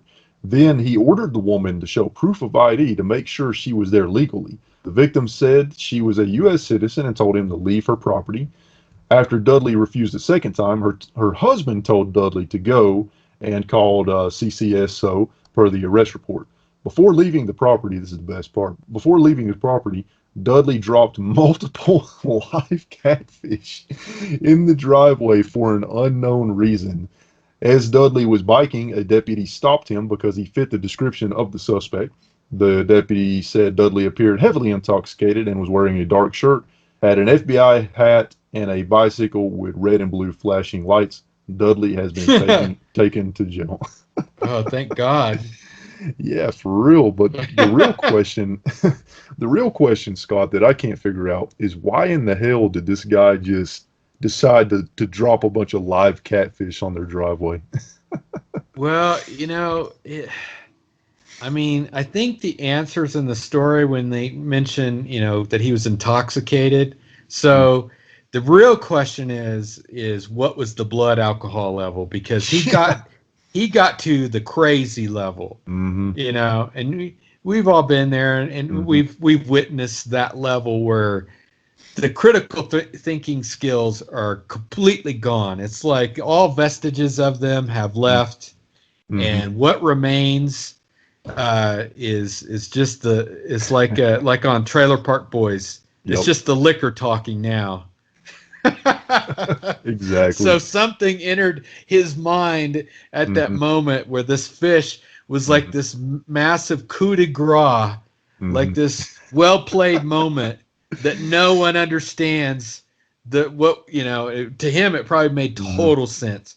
Now the next day he probably doesn't remember any of that, you know. So it's like good luck on figuring that one out, you know. Like, yeah, well, I like it. I also like that it's catfish. Yeah, exactly. Exactly. Now here's another question though. He arrived on a bicycle, so where in the hell did the catfish come from? So did he have like Pee Wee Herman? Did he have like a picnic basket like strapped to the back or something, or did he have a bag on his handlebars, and a bag of water and fish? That's bizarre. Because the article does say they were live catfish, so you had to have had them contained in something. Yeah, so he probably just went noodling down at the creek and got some catfish. For whatever reason, got pissed or upset at this person and thought, I'm going to leave these catfish in their driveway. Or was it in their yard or their driveway? Yeah, it said their driveway, yeah. Well, it says their lawn and then it says their driveway, but yeah. Yeah. Bizarre. Very bizarre. That's good. That's really... Oh, but it gets better. It gets better. So let's move on to the second article. Florida man wearing bonnet dress steals baby formula for Publix. A man wearing a blue bonnet and a long dress with flowers on it is accused of stealing $450 worth of baby formula from a Cape Coral Publix. A witness told police she saw a black man in his 50s wearing a bonnet, a dress, a black jacket, and white sneakers ride around a Publix on Santa Barbara Boulevard on a motorized cart on security cameras. He then left the store. The complainant said the man was seen putting 28 FML formula cans under his dress. he then left the store without paying. According to Cape Coral Police, this is the same possible suspect from other instances. Fort Myers, Naples, and Punta Gorda. If you have information on the suspect, call the Cape Coral Police Department. So apparently he's still out there. So just imagine, Scott, you're working at a Publix, right? You see a man riding around on a motorized car wearing a freaking blue bonnet on his head and a dress, and you see him stealing baby formula and hiding it under his dress. Yeah, this. Okay, so this brings up something I've thought of during the whole COVID thing. I saw lots of absurd photos of people wearing costumes and stuff to the grocery store. Yeah. So I'm wondering how much of this kind of stuff is like clout, like somebody, hey, this is going to be hilarious. I'm going. There's cameras, right? Oh, I mean, we're not idiots. We know everywhere we go now, we're being filmed. Right. That's why it's almost impossible to commit crimes, anymore of any sort of at any sort of level, because the police, all they need is, to go get a warrant and they can get all the tape. Yep. Exactly. So you're going to be on tape. So, stuff like this, if it's not a mental health issue, right, or substance abuse, I'm wondering, right, okay, did this guy just think, haha, people are going to talk about this will be in the news? Because every once in a while these stories like this go beyond the local news, they go viral, and then everybody's talking about them. So it's kind of like, how many people in our society and our culture today are just like trying to get attention on Twitter or Facebook or YouTube or whatever. Oh yeah, I'm sure that definitely goes on a lot, but I don't know. The fact that he was in his 50s makes me think that maybe the guy legit has some problems. I don't know, but it's pretty funny nonetheless.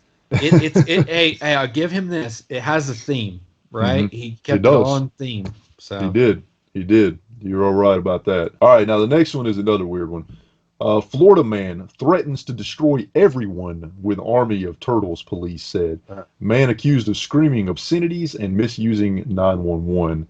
This happened in Brevard County, Florida. A man yelling obscenities, calling himself a saint, and threatening to send his turtle army to destroy everyone has been arrested, according to the affidavit from the Atlantic Police Department. Officers responded to at least 7 calls about disturbances at Starbucks Coffee, Surfanista Cafe, and Sassy Granny Smoothies along North Miramar Avenue. Thomas Devaney Lane, 61 years old, went with an officer to the police department where he yelled at the dispatcher in the lobby while pounding on the walls and glass, police said. Lane then left the department, but was later located at a 7-Eleven on 5th Avenue. As an officer stood by, Lane called 911 and told the operator, "I need to leave now or you will all be sorry, you expletive with the saint," according to the affidavit. Police said Lane refused to leave his car, so an officer forcibly removed him and placed him under arrest. But what I love about this article is the fact that this guy was threatening to destroy everybody with an army of turtles. Yeah, so that's like more your style. Mm-hmm. Because you're the age where Teenage Mutant Ninja Turtles were a toy as a child. I'm a little too old for him. He's too old for him. Yep. So if it looked like it was a guy about your age, I'd go, dude needs to put down the cartoons, right? Yep. So this guy, I don't know. That one's pretty rough. That one is. Yeah. Yep. And you can see him on the screen there. Yeah. That's him. Yeah, he does look like he's in another world right now. He does. He definitely does. Oh, all right. So let's move on to the last article, and this one is this one. Whew, this one's a little disgusting. Florida man arrested for allegedly sexually assaulting stuffed Olaf at Target. And there's the guy right there. There's the guy. Oh boy. Christopher Meter Pinillas is accused of allegedly sexually assaulting an Olaf stuffed doll in a Target store. Of the wildly popular PG-rated Disney movie Frozen. Oh, Target Olaf. store on Okay. Tuesday. Yeah, the little snowman thing. Yeah, the from snowman Frozen. dude. Yep. Okay. So Cordy Meter, 20 years old, is accused of placing the popular snowman on the floor and dry humping it until he ejaculated. Oh Good Lord. no! At the Pinellas Park This one store went at off the about, rails. and this was at 2 p.m. So this was in the middle of the day, according to the arrest affidavit. Meter then found a stuffed unicorn in the store that he allegedly dry humped before the cops arrived. Cops say he admitted his dirty deed to the cops, saying he did stupid stuff on the Olaf. Meter's father told cops his son has a history of this type of behavior. The arrest record said cops charged Meter with criminal mischief and said the stuffed animals had to be destroyed. Oh, thankfully. Thankfully, Do not still. put that in the clearance bin, please. Oh, no. I mean, look, people, everybody out there, well, pretty much everybody out there has, fetishes of some kind. And it's very clear to me that this guy's fetish involves stuffed animals. I think Stuffed that's pretty animals. obvious. Yeah, yeah. I would probably put this guy in the true thrill seeker category. Like he's like people that into car crashes or whatever. We just watched Death Proof last night. Oh, yeah. The Quentin Tarantino movie, and that was that dude's thing. It was like killing people in car crashes or whatever. It, like got him off. So, yeah, this one's not as spectacular as that. Pretty embarrassing. Yeah. To come across this scene in the Target. Yeah, could you imagine if you had if you had your kids in there? Because I mean, if he had to have been somewhere near the toy aisle, unless he took it to another corner of the store. I mean, imagine you're taking your kids shopping and you see some 20-year-old dude dry humping a freaking stuffed animal from Frozen in the middle of Target. How do you even react to that? Yeah, and sometimes I feel like this guy because I feel weird as an adult. My kids are grown now, so I don't buy toys for my kids. I don't have a kid with me like I used to have an excuse. I had a mule take my kid to the toy section, and it looked like I'm shopping for them and I'm shopping for me. So yeah, sometimes when I'm in the toy section, I feel like I'm a creeper because it'll typically be like a mom and a young kid, or a dad and a young kid, like standing there next to you, and I'm like flipping through like all the figures to see if one of the rare ones is there or something like that. And it's stupid. I feel like an idiot sometimes. But see, here's the thing. I should be used to it because I've been that guy, going to the toy section since the 90s. So I've been doing it for 20, oh my God, it's 30 years now. Stalking the, I used to have a box knife with me all the time because I'd go to Walmart or Target or whatever.